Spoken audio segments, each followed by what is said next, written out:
എന്നെ ശ്രവിക്കുന്ന ജനാധിപത്യ മതേതര വിശ്വാസികളെ, നല്ലവരായ നാട്ടുകാരെ, കൊച്ചനുജ അനുജത്തിമാർ, ഇതര രാഷ്ട്രീയ പ്രസ്ഥാനത്തിൻ്റെ ആശയ ആദർശങ്ങൾ ഉൾക്കൊണ്ട് പ്രവർത്തിച്ചുകൊണ്ടിരിക്കുന്ന മുഴുവൻ ആളുകൾക്കും സോഷ്യൽ ഡെമോക്രാറ്റിക് പാർട്ടി ഓഫ് ഇന്ത്യയുടെ 1000 സ്നേഹോഷ്മളമായ അഭിവാദ്യങ്ങൾ ഹൃദയാന്തരങ്ങളിൽ നിന്ന് ആമുഖമായി തന്നെ സമർപ്പിക്കാൻ ഞാൻ ആഗ്രഹിക്കുകയാണ്. നമുക്കെല്ലാവർക്കും ബോധ്യമുള്ളതുപോലെ വളരെ പ്രതികൂലമായ ഒരു രാഷ്ട്രീയ സാഹചര്യത്തിലൂടെ നമ്മളുടെ രാജ്യം കടന്നുപോയിക്കൊണ്ടിരിക്കുകയാണ്. നമ്മളൊക്കെ ആഗ്രഹിക്കുന്ന, നമ്മളൊക്കെ പഠിച്ച, നമ്മളൊക്കെ മനസ്സിലാക്കിയ, നമ്മളൊക്കെ ഉൾക്കൊണ്ട ഒരു ഇന്ത്യയുണ്ട്. പാഠപുസ്തകത്തിൽ നമ്മൾ മനസ്സിലാക്കിയ of the people, for the people, by the people, ഇന്ത്യയുടെ ഉദാത്തമായ സൗന്ദര്യം എന്താണെന്ന് ചോദിക്കുമ്പോൾ ജനാധിപത്യം, മതേതരത്വം, ഇന്ത്യയുടെ ഫെഡറലിസം എന്നൊക്കെ നമ്മൾ പറഞ്ഞു വെക്കുന്ന ഒരു ഇന്ത്യയുണ്ട്. ഒന്നുകൂടി താഴെത്തട്ടിലിറങ്ങിയാൽ എന്നെ ശ്രവിക്കുന്ന കാർന്നവന്മാർ, ഈ നാടുകാർ, നമുക്കൊക്കെ ബോധ്യമുണ്ട് ഈ നാടിന് പറയാനുള്ള ഒരു ഇന്ത്യയുണ്ട്. പരസ്പരം സ്നേഹിക്കാൻ, സഹായിക്കാൻ, സഹവർത്തിത്വത്തിൽ ഏർപ്പെടാൻ, കൊടുത്തും കൊണ്ടും സ്നേഹം പങ്കിട്ടിരുന്ന ഒരു ഇന്ത്യ. ലോകോത്തര രാജ്യങ്ങളിൽ ചെല്ലുകാരനാണെന്ന് പറഞ്ഞു വെക്കലുണ്ട്. പ്രത്യേകിച്ച് ഗൾഫ് രാജ്യങ്ങളിലും വിദേശ രാജ്യങ്ങളിലൊക്കെ പോകുമ്പോൾ നമ്മൾ നമ്മളുടെ നാടിനെ പരിചയപ്പെടുത്തി തുടങ്ങാറ് ഞാനൊരു ഇന്ത്യക്കാരനാണെന്നാണ്. മറ്റു രാജ്യക്കാർക്കിടയിൽ ഒരു ഇന്ത്യക്കാരന് കിട്ടുന്നൊരു പ്രിവിലേജ് ഉണ്ട്. എന്താണ് ഇന്ത്യക്കാരൻ ഇത്രമേൽ ഒരു പ്രിവിലേജ് കിട്ടാനുള്ള കാരണം? ഇന്ത്യ എന്ന് പറയുന്നത് പരസ്പരം ഉൾക്കൊള്ളാനുള്ള വിശാലമായ മനസ്കതയുള്ള ഒരു പറ്റം നല്ല മനുഷ്യരുടെ സംഗമ ഭൂമിയാണ് ഇന്ത്യ എന്ന് പറയുന്നത്. നോക്കൂ, നമ്മുടെ രാജ്യത്ത് എത്രയെത്ര മതങ്ങളാണുള്ളത്. ആ മതങ്ങൾക്കിടയിൽ എത്രയെത്ര ജാതികളാണുള്ളത്. ആ ജാതികൾക്കിടയിൽ ആയിരക്കണക്കിന് ഉപജാതികൾ നിലനിൽക്കുമ്പോഴും പരസ്പരം സ്നേഹിക്കുവാനും പരസ്പരം സൗഹൃദം പങ്കിടാനും മതങ്ങളെ മാനദണ്ഡമാക്കാത്ത ഒരു പറ്റം നല്ല മനുഷ്യർ. നമ്മളതിന്റെ സുഗന്ധങ്ങളും അതിന്റെ സൗഹൃദങ്ങളും ആവുവോളം നമ്മളുടെ ബാല്യത്തിൽ അനുഭവിച്ചവരാണ്. ഈ നാടിന് പറയാനുണ്ട് അത്തരം ഒരുപാട് കഥകൾ. ഈ നാട്ടിലെ ഓരോ കടത്തിണ്ണകൾക്കും ഇന്ത്യയുടെ സൗഹൃദങ്ങളുടെ സൗന്ദര്യങ്ങൾ പറഞ്ഞു വെക്കാനുണ്ട്. ഇവിടുത്തെ ഓട്ടോറിക്ഷ സ്റ്റാൻഡുകൾക്ക്, ഇവിടുത്തെ തൊഴിട്ട് ചുമലാലികളുടെ കടത്തിണ്ണകൾക്ക്, ഈ നാട്ടിലെ അങ്കലവാടികൾക്ക്, ഈ നാട്ടിലെ കാമ്പസുകൾക്ക്, ഈ നാട്ടിലെ ഓരോ ഉമ്മറക്കോലായികൾക്കും ഇന്ത്യയുടെ സൗന്ദര്യവും ഇന്ത്യയുടെ സൗരഭ്യവും പറഞ്ഞു വെക്കാനുണ്ട്. എല്ലാവർക്കും മതമുണ്ട് കേട്ടോ, എല്ലാവർക്കും ജാതിയുണ്ട് കേട്ടോ, എല്ലാവർക്കും മതവും വർഗവും വർണ്ണവുമുണ്ട്. പക്ഷേ മനുഷ്യനെ സ്നേഹിക്കാൻ മതം ഞങ്ങൾക്ക് മാനദണ്ഡമല്ല. അതാണ് ഇന്ത്യയുടെ ഉദാത്തമായ ഒരു സൗന്ദര്യമെന്ന് പറയുന്നത്. നമ്മൾക്ക് എത്രയെത്ര സൗഹൃദങ്ങളാണുള്ളത്. അക്ഷരമുറ്റത്തേക്ക് കാലെടുത്ത് വെച്ചപ്പോ ആദ്യം കണ്ടവനെ, ആദ്യം പുഞ്ചിരിച്ചവനെ, ആദ്യം ചേർന്നിരുന്നവനെ അങ്ങ് മാറോട് ചേർത്ത് പിടിച്ച് ഇന്നും എന്റെ നല്ല കൂട്ടുകാരനായി ആ സൗഹൃദത്തിന്റെ സൗരഭ്യങ്ങൾ അണയാതെ സൂക്ഷിക്കുന്ന മലയാളിയുടെ ഇന്നലകള് ഈ നാടിനും നമുക്ക് ഓരോരുത്തർക്കും പറയാനുണ്ട്. അതാണ് ഇന്ത്യയുടെ സൗന്ദര്യം എന്ന് പറയുന്നത്. വ്യത്യസ്ത സംഘടനകളിൽ പ്രവർത്തിക്കുന്നവരായിരിക്കും, വ്യത്യസ്ത രാഷ്ട്രീയ പാർട്ടികളുടെ കൊടിയും മുദ്രാവാക്യവും വിളിക്കുന്നവരായിരിക്കും. പക്ഷേ സൗഹൃദങ്ങളുടെ അന്തരീക്ഷങ്ങൾ വരുമ്പോ, സൗഹൃദങ്ങളുടെ കളിക്കളങ്ങൾ വരുമ്പോ, സൗഹൃദങ്ങളുടെ ആശയിടങ്ങൾ വരുമ്പോ അവിടെ തങ്ങളുടെ രാഷ്ട്രീയ പാർട്ടികളുടെ കൊടിയുടെ നിറമോ, താൻ ഉയർത്തിപ്പിടിക്കുന്ന ആദർശമോ, തന്റെ നെഞ്ചിലേറ്റിയ വിശ്വാസമോ സൗഹൃദങ്ങൾക്കൊരു തടസ്സമല്ല. അതാണ് ഇന്ത്യയുടെ സൗന്ദര്യം. ആ സൗന്ദര്യത്തിൽ അസൂയ പൂണ്ടവരാണ് വിദേശ രാജ്യങ്ങള്. അതുകൊണ്ട് തന്നെ ഒരു ഇന്ത്യക്കാരനാണെന്ന് പറയുന്നതിൽ നമുക്ക് കിട്ടുന്നൊരു പ്രിവിലേജ് ഉണ്ട്. ചേർത്ത് പിടിക്കാൻ, നമ്മുടെ ചേർത്ത് പിടിച്ചൊരു കൂട്ടുകാരനായി വാരിപ്പുണരാൻ മറ്റു രാഷ്ട്രക്കാർക്ക് ഒരു പ്രത്യേക താല്പര്യമാണ്. എന്തുകൊണ്ടെന്നാൽ ഞാൻ നേരത്തെ പറഞ്ഞ മതങ്ങളെ മാനദണ്ഡമാക്കാത്ത, മനുഷ്യന്റെ സൗന്ദര്യത്തെ മാനദണ്ഡമാക്കാത്ത സൗഹൃദങ്ങൾക്കിടയിൽ ഉപാധികളില്ലാതെ സ്നേഹിക്കുവാൻ മനസ്സുള്ള ഒരു പറ്റം നല്ല മനുഷ്യരുടെ ഒരു സംഗമ ഭൂമി, അതാണ് ഇന്ത്യ എന്ന് പറയുന്നത്. ഞാൻ നമ്മളുടെ ഇന്ത്യയെ പരിചയപ്പെടുത്തിയത് എന്തിനാണെന്നറിയോ? വർത്തമാന ഇന്ത്യ, നമ്മൾ ജീവിച്ചു കൊണ്ടിരിക്കുന്ന ഒരു ഇന്ത്യയുണ്ട്. നമ്മൾ വർത്തമാന അഭിസംബോധന ചെയ്തുകൊണ്ടിരിക്കുന്ന ഒരു ഇന്ത്യയുണ്ട്. മനുഷ്യനെ മതത്തിന്റെ മതിൽക്കെട്ടുകൾ തീർത്തുകൊണ്ട്, മനുഷ്യനെ വിഭജനത്തിന്റെ വിഘടനത്തിന്റെ മുതൽകെട്ടുകൾ തീർത്തുകൊണ്ടിരിക്കുന്ന ഒരു ഇന്ത്യയിലാണ് നമ്മൾ ഇന്ന് ജീവിച്ചുകൊണ്ടിരിക്കുന്നത്. ആ ഇന്ത്യയോടാണ് നമ്മൾ ഇന്ന് അഭിസംബോധന ചെയ്തുകൊണ്ടിരിക്കുന്നത്. അത്തരം ഒരു പ്രാചീന യുഗത്തിലേക്ക് ഈ ഇന്ത്യയെ തള്ളിവിട്ടുകൊണ്ടിരിക്കുന്നത് ഏതെങ്കിലും വൈദേശിക ശക്തികളല്ല എന്നതാണ് ഞങ്ങൾക്കിവിടെ ആശങ്കയോടെ പങ്കുവെക്കാനുള്ളത്. അത്തരം ഒരു ചെയ്തിയിലേക്ക് ഇന്ത്യയെ തള്ളിമാറ്റുന്നത് ഏതെങ്കിലും ഒരു നാട്ടിൻപുറത്തെ ഏതെങ്കിലും ഒരു രണ്ടാം തരം അക്രമിക്കൂട്ടങ്ങളല്ല, മറിച്ച് ഈ രാജ്യം ഭരിക്കാൻ നിയോഗിക്കപ്പെട്ട ഭരണകൂടമാണ് ഇന്ത്യയിലെ പൗരാവലിയെ മതത്തിന്റെ നിറത്തോടുകൂടി നോക്കിക്കാണണമെന്ന് പറഞ്ഞുകൊണ്ടിരിക്കുന്നത്. മനുഷ്യനെ സ്നേഹിക്കാൻ മതത്തെ മാനദണ്ഡമാക്കുന്ന നിറകെട്ട ഭരണകൂടം നാട് ഭരിക്കുന്ന ഒരു ഇന്ത്യയിലാണ് പ്രിയപ്പെട്ടവരെ നമ്മൾ ജീവിച്ചു കൊണ്ടിരിക്കുന്നത്. ഒരു കാലത്ത് മനുഷ്യനെ മതിൽക്കെട്ടുകളിലൂടെ നോക്കിക്കാണണമെന്ന് നമ്മൾ കേട്ടിരുന്നത് നമ്മുടെ നാട്ടിൻ പുറത്തിലെ ഏതെങ്കിലും കടത്തിണ്ണകളിലായിരുന്നു, ഏതെങ്കിലും ചെറുകിട സംഘങ്ങളായിരുന്നു ഇന്ത്യയിലെ മനുഷ്യനെ മതിൽക്കെട്ടുകൾ തീർത്ത് വിഭജിക്കാൻ പണിയെടുത്തുകൊണ്ടിരുന്നത്. എന്നാൽ ഇന്ന് നമ്മൾ കേൾക്കുന്ന ചർച്ചകൾ ഏതെങ്കിലും കടത്തിണ്ണകളിലോ ഏതെങ്കിലും അങ്ങാടിക്കൂട്ടങ്ങളിലോ ഏതെങ്കിലും പൊതുയോഗങ്ങളിലോ ഏതെങ്കിലും സെമിനാറുകളിലോ ഏതെങ്കിലും സിംബോസിയങ്ങളിലോ മാത്രമല്ല, രാജ്യത്തിന്റെ ഭരണനിർമ്മാണ സഭകളിൽ വരെ ഇന്ന് മനുഷ്യനെ മതിൽക്കെട്ടുകൾ തീർക്കാൻ മതം മാനദണ്ഡമാക്കുന്ന ചർച്ചകൾ നമ്മൾ കേട്ടുകൊണ്ടിരിക്കുകയാണ്. ഇന്ത്യയുടെ രാജ്യസഭയിൽ നടക്കുന്ന ചർച്ച, ഇന്ത്യയുടെ ലോകസഭയിൽ നടക്കുന്ന ചർച്ച, ഇന്ത്യയുടെ പാർലമെന്റ് മന്ദിരങ്ങളിൽ നടക്കുന്ന ചർച്ച, ഇന്ത്യയിലെ മനുഷ്യരെ മതിൽക്കെട്ടുകളെ മതത്തെ മാനദണ്ഡമാക്കിക്കൊണ്ട് മതിൽക്കെട്ടുകൾ തീർക്കുന്ന നിറകെട്ട ഭരണകൂടം നമ്മുടെ രാജ്യം ഭരിച്ചുകൊണ്ടിരിക്കുകയാണ്. ഈ രാജ്യം ഭരിക്കുന്നത് സംഘപരിവാര ഗവൺമെന്റാണ്. എന്താണ് സംഘപരിവാരം? സംഘപരിവാരം ഈ രാജ്യത്ത് വെറുപ്പിന്റെ ഒരു ഫാക്ടറിയുടെ ബ്രാൻഡ് അംബാസഡർ ആണ്. നിങ്ങളുടെ നാട്ടിലുണ്ടല്ലോ ഒരു ഫാക്ടറിയുടെ മുതലാളി. ആ മുതലാളി ഈ നാടിനെ എങ്ങനെയാണോ മുച്ചൂട് നശിപ്പിക്കാൻ ശ്രമിക്കുന്നത്, അതിന്റെ പതിന്മടക്ക് ഈ നാടിനെ നശിപ്പിക്കുന്ന മറ്റൊരു കോർപ്പറേറ്റ് വെറുപ്പിന്റെ മുതലാളിയാണ് ഇന്ത്യയിലെ സംഘപരിവാരം എന്ന് പറയുന്നത്. അവർക്ക് വെറുപ്പ് ഉൽപ്പാദിക്കാനേ അറിയൂ. അവരുടെ ഫാക്ടറിയുടെ മെഷീനറിക്ക്, അതിന്റെ അച്ചുതണ്ടുകൾക്ക് ഇന്ത്യയിൽ വെറുപ്പ് ഉൽപ്പാദിക്കാൻ മാത്രമേ അറിയൂ. അതിന്റെ ചർച്ചകൾ അങ്ങോട്ടാണ് നടന്നുകൊണ്ടിരിക്കുന്നത്. നിങ്ങളെ ഇന്ത്യയിലെ സംഘപരിവാരത്തെ ഈ നാട്ടിലെ ജനോപകാരമായ ഏതെങ്കിലും ജനകീയ സമരങ്ങളിൽ നിങ്ങൾ ഇന്ത്യയിലെ നിങ്ങളുടെ നാട്ടിൻപുറത്ത് ഏതെങ്കിലും സംഘപരിവാര നേതാവിനെ കണ്ടിട്ടുണ്ടോ? നിങ്ങളുടെ ക്ഷേമത്തിന് വേണ്ടിയിട്ട്, നിങ്ങളുടെ ഐശ്വര്യത്തിന് വേണ്ടിയിട്ട്, നിങ്ങളുടെ മക്കളുടെ ഈ നാടിന്റെ ഒരു പുതിയ തലമുറയുടെ വികാസത്തിന് വേണ്ടി സമരം ചെയ്യുന്ന, അഭിപ്രായം പറയുന്ന, ആശയം പറയുന്ന ഏതെങ്കിലും ഒരു സംഘപരിവാര നേതാവിനെ നിങ്ങൾ കണ്ടിട്ടുണ്ടോ? പോട്ടെ, ഇന്ത്യയുടെ പ്രധാനമന്ത്രി കുറച്ചു കാലമായല്ലോ രാജ്യം ഭരിച്ചുകൊണ്ടിരിക്കുന്നത്. ഉത്ബുദ്ധരായ രാഷ്ട്രീയ പ്രബുദ്ധതയുള്ള എന്നെ ശ്രമിക്കുന്ന നാട്ടുകാരോട് എനിക്ക് ആമുഖമായി ഓർമ്മപ്പെടുത്താനുള്ളത്, നിങ്ങളൊരു കോൺഗ്രസ്സുകാരനായി എന്നെ ശ്രമിക്കരുത് കേട്ടോ. ഒരു കമ്മ്യൂണിസ്റ്റുകാരനായി നിങ്ങൾ എന്നെ ശ്രമിക്കരുത്. ഒരു മുസ്ലിം ലീഗുകാരനായി നിങ്ങൾ എന്നെ ശ്രമിക്കരുത്. എന്റെ പ്രിയപ്പെട്ട SDP-യുടെ പ്രവർത്തകരോടും ഒരു സോഷ്യൽ ഡെമോക്രാറ്റിക് പാർട്ടി ഓഫ് ഇന്ത്യയുടെ പ്രവർത്തകരായി കൊണ്ടല്ല ഇവിടെ നിങ്ങൾ വീക്ഷിക്കേണ്ടത്.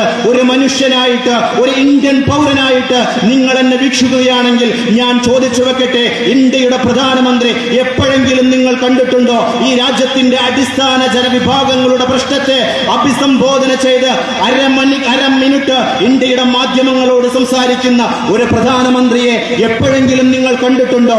ദേശീയ മാധ്യമങ്ങൾക്ക് മുമ്പിൽ, ഇന്ത്യയിലെ മാധ്യമങ്ങൾക്ക് മുമ്പിൽ ഇന്ത്യയിലെ ജനകീയ പ്രശ്നങ്ങൾ ചർച്ച ചെയ്യാൻ, പരിഹാരം കണ്ടെത്താൻ ഇതാ ഞാൻ വെക്കുന്ന ഫോർമുല എന്ന് പറഞ്ഞ് ഒരു ജനകീയമായ ഒരു ഇന്ത്യയുടെ പ്രധാനമന്ത്രിയെ എപ്പോഴെങ്കിലും നിങ്ങൾക്ക് നോക്കിക്കാണാൻ കഴിഞ്ഞിട്ടുണ്ടോ?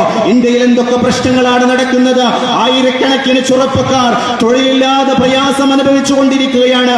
ഇന്ത്യ നേരിട്ടുകൊണ്ടിരിക്കുന്ന തൊഴിലില്ലായ്മക്ക് എന്റെ മുമ്പിൽ കൃത്യമായ പരിഹാരമുണ്ടെന്ന് പറഞ്ഞു വെക്കുന്ന ഒരു ഭരണാധികാരിയെ നിങ്ങൾ എപ്പോഴെങ്കിലും കഴിഞ്ഞ കാലങ്ങളിൽ നിങ്ങൾ കണ്ടിട്ടുണ്ടോ?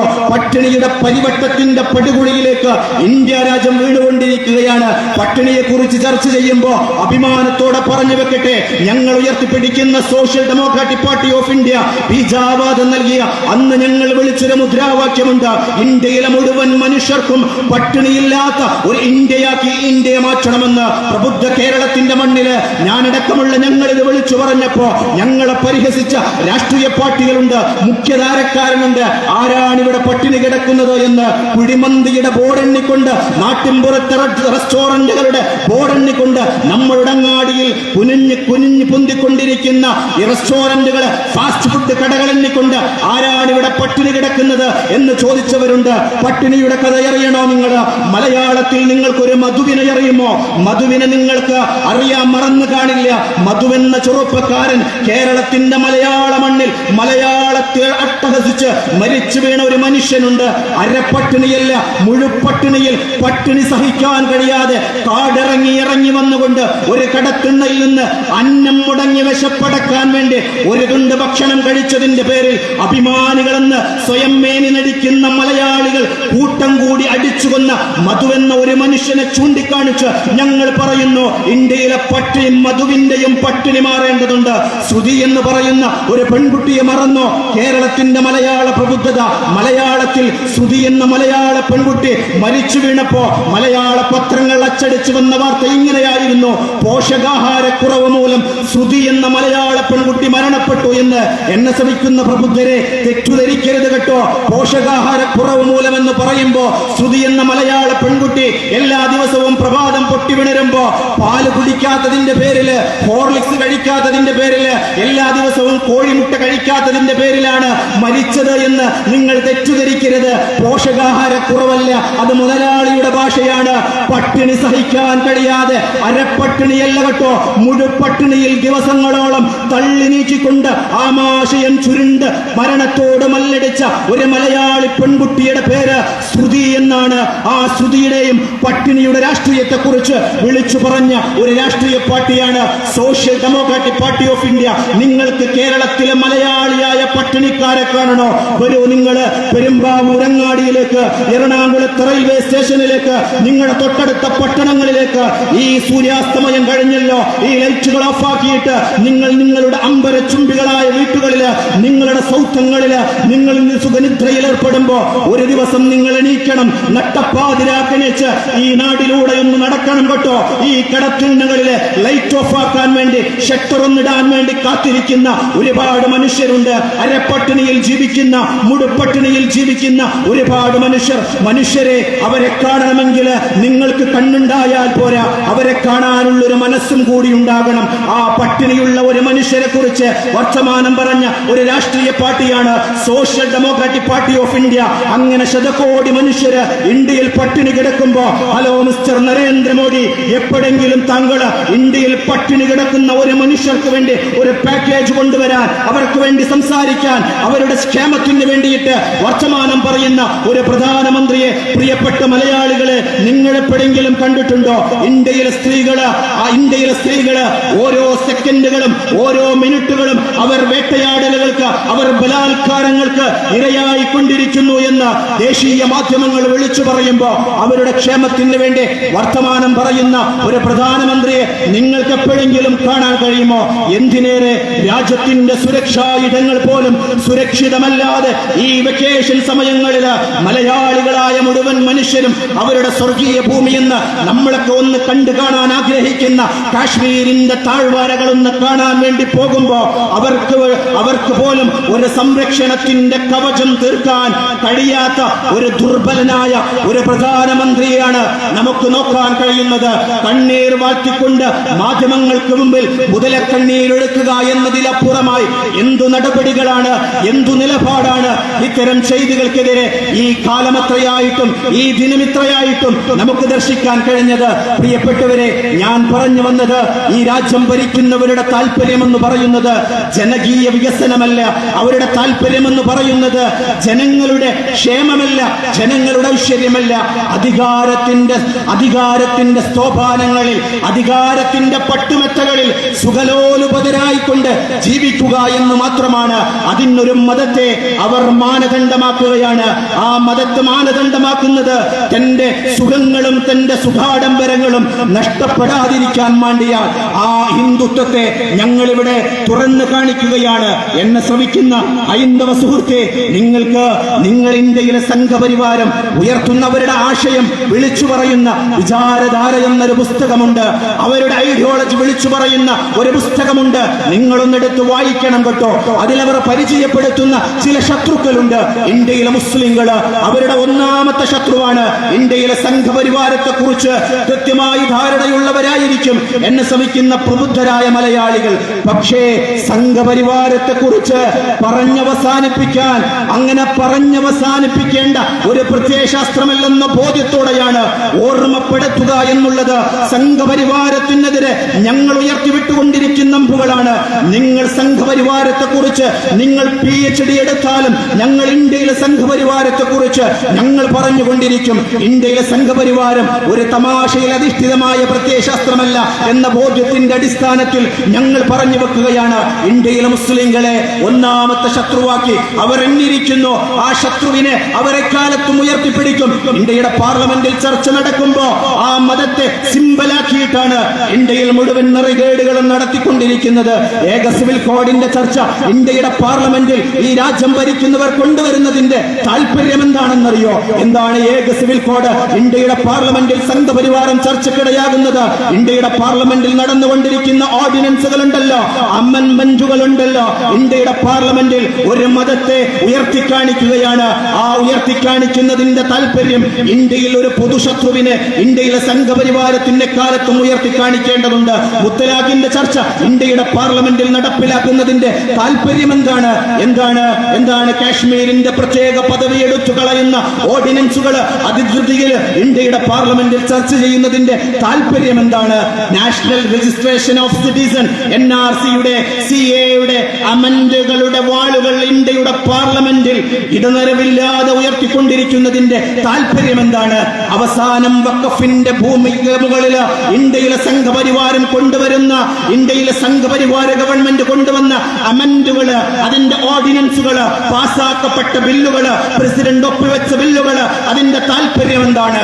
ഇന്ത്യയിലെ സംഘപരിവാരത്തിന് കാലത്തും ഒരു പൊതുശത്രുവിനെ ഇവിടെ പരിചയപ്പെടുത്തണം. ആരാണ് പൊതുശത്രു? സംഘപരിവാരത്തിന്റെ ഐഡിയോളജി വിശദീകരിക്കുന്ന ഇന്ത്യയിലെ വിചാരധാരയിൽ ഒന്നാമത് എഴുതി വെച്ച ഇന്ത്യയിലെ മുസ്ലിങ്ങള്. പ്രിയപ്പെട്ട ഹൈന്ദവ സുഹൃത്തെ, ഇന്ത്യയിലെ സംഘപരിവാരത്തിന് മുസ്ലിം വിഭാഗത്തോടുള്ള വിയോജിപ്പ്, മുസ്ലിം വിശ്വാസത്തോടുള്ള വിയോജിപ്പ് എന്താണെന്ന് എല്ലാവർക്കും ബോധ്യപ്പെടും. ഇന്ത്യയിലെ കമ്മ്യൂണിസ്റ്റുകാരന് സംഘപരിവാരത്തിന്റെ ശത്രു പട്ടികയിലുള്ളതാണ്. അതിന്റെ താല്പര്യവും നമുക്ക് ബോധ്യമാകും. ഇവിടെയുള്ള ക്രിസ്ത്യാനികള് ഇന്ത്യയിലെ സംഘപരിവാരത്തിന്റെ ശത്രുക്കളാണ്.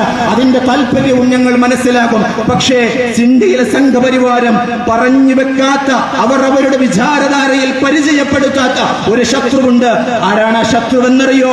പ്രിയപ്പെട്ട ഹൈന്ദവ സുഹൃത്തെ, നീയും കൂടിയാണ്. നീ എന്ന് പറയുമ്പോ ഇന്ത്യയിലെ തൊലികറുത്ത അമ്മയുടെ വയറ്റിൽ ജന്മം നൽകിയ ദളിത് സഹോദര, ഇന്ത്യയിലെ പറയ പുലയ പിന്നോക്കക്കാരന്റെ തൊലികറുത്ത അമ്മയുടെ വയറ്റിൽ ജന്മം നൽകിയ ഇന്ത്യയിലെ പിന്നോക്ക സുഹൃത്തെ, നീയും ഇന്ത്യയിലെ സംഘപരിവാരത്തിന്റെ കണ്ണിലെ കരടാണെന്ന് ഞങ്ങൾ ഈ കാലഘട്ടത്തിൽ ഒരിക്കൽ കൂടി വിളിച്ചു പറയാൻ ആഗ്രഹിക്കുകയാണ്. അതല്ലായിരുന്നുവെങ്കിൽ സംഘപരിവാരത്തിന് ഇന്ത്യയുടെ തെരുവോരങ്ങളിൽ ഇന്ത്യയുടെ വിചാരധാര പരിചയപ്പെടുത്തിയ മുസ്ലിങ്ങളെ മാത്രം വേട്ടയാടിയാൽ മതിയായിരുന്നല്ലോ. കമ്മ്യൂണിസ്റ്റുകാരെയും ക്രിസ്ത്യാനികളെയും മാത്രം വേട്ടയാടിയാൽ മതിയായിരുന്നല്ലോ. എന്തിനാണ് ഇന്ത്യയുടെ തെരുവോരങ്ങളിലെ ദളിത് സഹോദരങ്ങളെ ഇന്ത്യയിലെ സംഘപരിവാരം വേട്ടയാടുന്നത്? ഇന്ത്യയിലെ സംഘപരിവാരം ഇന്ത്യയിലെ ദളിത് സഹോദരങ്ങളെ വേട്ടയാടുന്നതിന്റെ രാഷ്ട്രീയ താല്പര്യം വളരെ കൃത്യമായി നിങ്ങൾക്ക് ബോധ്യപ്പെടാൻ ഞാൻ പറഞ്ഞു വെക്കട്ടെ. ഒരു ഇന്ത്യയെ കുറിച്ച്, ഈ ഇന്ത്യക്ക് ഒരു ഇന്നലകൾ ഉണ്ടായിരുന്നു. ഏതാണ് ആ ഇന്ത്യ? നിങ്ങളുടെ പൂർവികർ ചെറുത്തു തോൽപ്പിച്ച ഒരു ഇന്ത്യയുണ്ട്. വഴി നടക്കാൻ സ്വാതന്ത്ര്യമില്ലാത്ത ഒരു ഇന്ത്യ, വെള്ളം കുടിക്കാൻ സ്വാതന്ത്ര്യമില്ലാത്ത ഒരു ഇന്ത്യ. ഇന്ത്യയിലെ ദളിത് സഹോദരന് അമ്പലത്തിൽ പോയി തന്റെ ആരാധ്യമൂർത്തിയുടെ മുമ്പിൽ കൈകൂപ്പി സങ്കടം പറയാൻ സ്വാതന്ത്ര്യമില്ലാത്ത ഒരു ഇന്ത്യ. ആ കഥ ഈ ഇന്ത്യക്ക് പറയാനുണ്ട്. നിങ്ങളുടെ വീട്ടിലെ അമ്മൂമ്മയോട് പോയി ചോദിക്ക്, നിങ്ങളുടെ നാട്ടിലെ കാർന്നവന്മാരോട് പോയി ചോദിക്ക്. വഴി നടക്കാൻ സ്വാതന്ത്ര്യമില്ലാത്തൊരു കാലഘട്ടം ഈ ഇന്ത്യക്കുണ്ടായിരുന്നു. ദാഹജലം കുടിക്കാൻ, ഒരു ശുദ്ധജലം കുടിക്കാൻ പോലും കിണറ്റിലേക്ക് പോകുന്ന വഴി പടിയടച്ച് പിണ്ടം വെക്കുന്ന ഒരു പ്രാചീന കാലഘട്ടം ഈ ഇന്ത്യക്ക് പറയാനുണ്ട്. ഇന്ത്യയുടെ സവർണന്റെ മുമ്പിൽ മാറുമറക്കാൻ സ്വാതന്ത്ര്യമില്ലാത്ത അവർണയായ സഹോദരിയുടെ നൊമ്പരക്കഥകൾ ഈ നാടിനും ഈ അങ്ങാടിക്കും ഈ ഇന്ത്യക്കും പറയാനുണ്ട്. അവർണന്റെ മുമ്പ് മുഴുവൻ അവന്റെ മുഴുവൻ ഇച്ഛകൾക്കും വഴിപ്പെടേണ്ട ഗതികേടിന്റെ ഒരു കാലഘട്ടം. ഇന്ത്യയിലെ തൊലികറുത്ത അമ്മയുടെ വയറ്റിൽ ജന്മം നൽകിയ ഇന്ത്യയിലെ ദളിത് സഹോദരിക്ക്, ഇന്ത്യയിലെ പിന്നോക്ക സഹോദരിമാർക്ക് ഈ കാലഘട്ടത്തിൽ ഉണ്ടായി കടന്നു പോയിട്ടുണ്ട്. അതിനെ ചെറുത്തു തോൽപ്പിച്ചു കടന്നു വന്നവരാണ് ഇന്ത്യയിലെ മലയാളികൾ. അഭിമാനത്തോടെ മുഴുവൻ മനുഷ്യർക്കും ജീവിക്കുന്ന ഒരു സാഹചര്യത്തിലേക്ക് ഈ നാട്ടിനെ മാറ്റിയെടുത്തതാണ് നമ്മളുടെ പൂർവികര്. അതിനെ തിരിച്ചു കൊണ്ടുപോവുകയാണ് നരേന്ദ്രമോദിയുടെ, അമിത് ഷായുടെ, അജിത് ഡോവലിന്റെ സംഘപരിവാര ഗവൺമെന്റ് ഇന്ത്യയെ കൊണ്ടുപോകുന്നത് ബ്രാഹ്മണിക്കൽ ഐഡിയോളജിയിലേക്കാണ്. അവർ കൊണ്ടുപോകുന്നത് മനുവാദ സിദ്ധാന്തത്തിലേക്കാണ്. അവർ കൊണ്ടുപോകുന്നത് സവർണ താൽപര്യങ്ങൾ സംരക്ഷിക്കപ്പെടുന്നിടത്തേക്കാണ്. അതിനെതിരെ ഇന്ത്യയുടെ പൊതുബോധം ഉണരണമെന്നാണ് social democratic party of India ഇവിടെ ഓർമ്മപ്പെടുത്തുന്നത്. ഇതൊരു മുസ്ലിമിന്റെ പ്രശ്നമല്ല കേട്ടോ, ഇത് കേവലം ഒരു ക്രിസ്ത്യാനിയുടെ പ്രശ്നമല്ല, ഇത് കേവലം ഏതെങ്കിലും ഒരു രാഷ്ട്രീയ പാർട്ടിയുടെ പ്രശ്നമല്ല, ഇതേതെങ്കിലും ഒരു സംഘടനയുടെ പ്രശ്നമല്ല, ഇതേതെങ്കിലും ഒരു നാട്ടുകാരുടെ പ്രശ്നമല്ല, ഇതേതെങ്കിലും ഒരു പ്രത്യേക കുലത്തിന്റെയോ ഏതെങ്കിലും ഒരു പ്രത്യേക ഗോത്രത്തിന്റെയോ പ്രശ്നമല്ല. ഇത് ഇന്ത്യയുടെ പ്രശ്നമാണ്, ഇത് നമ്മുടെ നാടിന്റെ പ്രശ്നമാണ്, ഇത് ഈ രാജ്യത്തിന്റെ ഭരണഘടനയുടെ പ്രശ്നമാണ്. ഇന്ത്യ ഉയർത്തിപ്പിടിച്ച ഔന്നിത്യകരമായ മൂല്യങ്ങൾ നിലനിൽക്കുന്നതിന്റെ ഒരു പ്രശ്നമാണ്. ഇത് നമ്മുടെ പൂർവികർ നമുക്ക് തന്ന ഒരു സൂക്ഷിപ്പ് മുതലാണ്. പ്രിയപ്പെട്ടവരെ, ഇത് നമ്മളുടെ വരുംകാല തലമുറക്ക്, നമ്മുടെ മക്കൾക്ക്, പേരമക്കൾക്ക് നമുക്ക് കൈമാറ്റം ചെയ്യപ്പെടാൻ സാധ്യമാകേണ്ടതുണ്ട്. നമ്മൾ അക്ഷരമുറ്റത്തേക്ക് പോയപ്പോ നമ്മൾ അനുഭവിച്ച മുഴുവൻ സുഖങ്ങളും, നമ്മൾ അനുഭവിച്ച മുഴുവൻ സൗന്ദര്യവും നമ്മുടെ മക്കൾക്ക്, നമ്മുടെ പേരമക്കൾക്ക് ഇന്ത്യയിലെ ക്യാമ്പസുകളിൽ അനുഭവിക്കുന്ന അന്തരീക്ഷങ്ങൾ ഉണ്ടാക്കി വെച്ചു കൊടുക്കുക എന്ന ധാർമ്മികപരമായ ഉത്തരവാദിത്വം ഞാനിവിടെ ഓർമ്മപ്പെടുത്തുകയാണ്. അതുകൊണ്ടാണ് ഒരു പാർട്ടിക്കാരനായി എന്നെ ശ്രമിക്കരുത് എന്ന് ഞാൻ നിങ്ങളോട് പറഞ്ഞു വെച്ചത്. ഇത് ഇന്ത്യയുടെ പൊതു താല്പര്യമാണ്.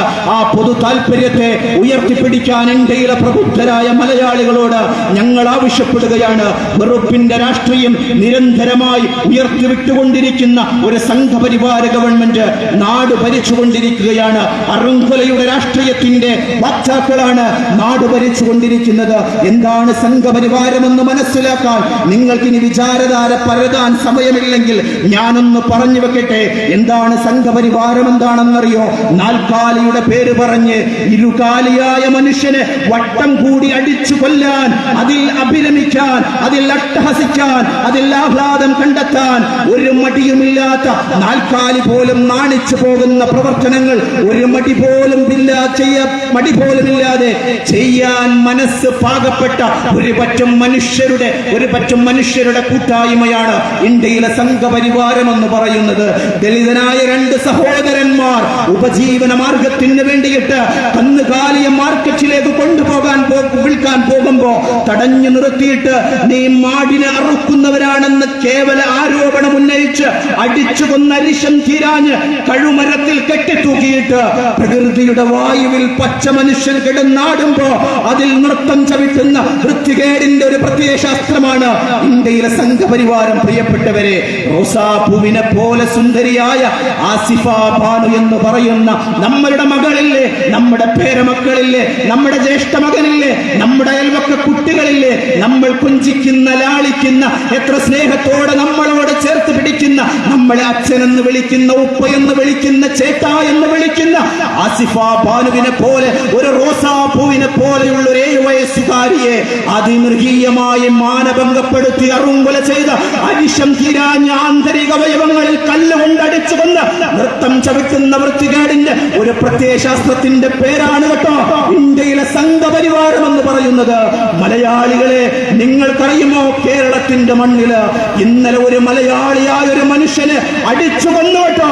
അങ്ങ് വയനാടിന്റെ മണ്ണില് അഷ്റഫ് എന്ന് പറയുന്ന ഒരു മനുഷ്യന് കേവലം ആക്രിക്കടകളിൽ തന്റെ ചുറ്റുവട്ടങ്ങൾക്ക് വേണ്ടി, തന്റെ ഉപജീവന മാർഗത്തിന് വേണ്ടി നമ്മൾ വിലച്ചറിയുന്ന എച്ചലുകൾ പറക്കി തന്റെ പ്രഭാത പ്രദോഷത്തെ കൂട്ടിമിട്ടിക്കാൻ പാടുപെടുന്ന ഒരു പച്ച സാധാരണക്കാരനായ ഒരു മനുഷ്യൻ ഇന്നലെ കർണാടകയിലെ ബാംഗ്ലൂരില് അഷ്റഫ് എന്ന മലയാളിയെ വട്ടം കൂടിയിട്ട് ഒരു പറ്റം ക്രിമിനൽ സംഘം അടിച്ചു കൊന്നിട്ടുണ്ട്.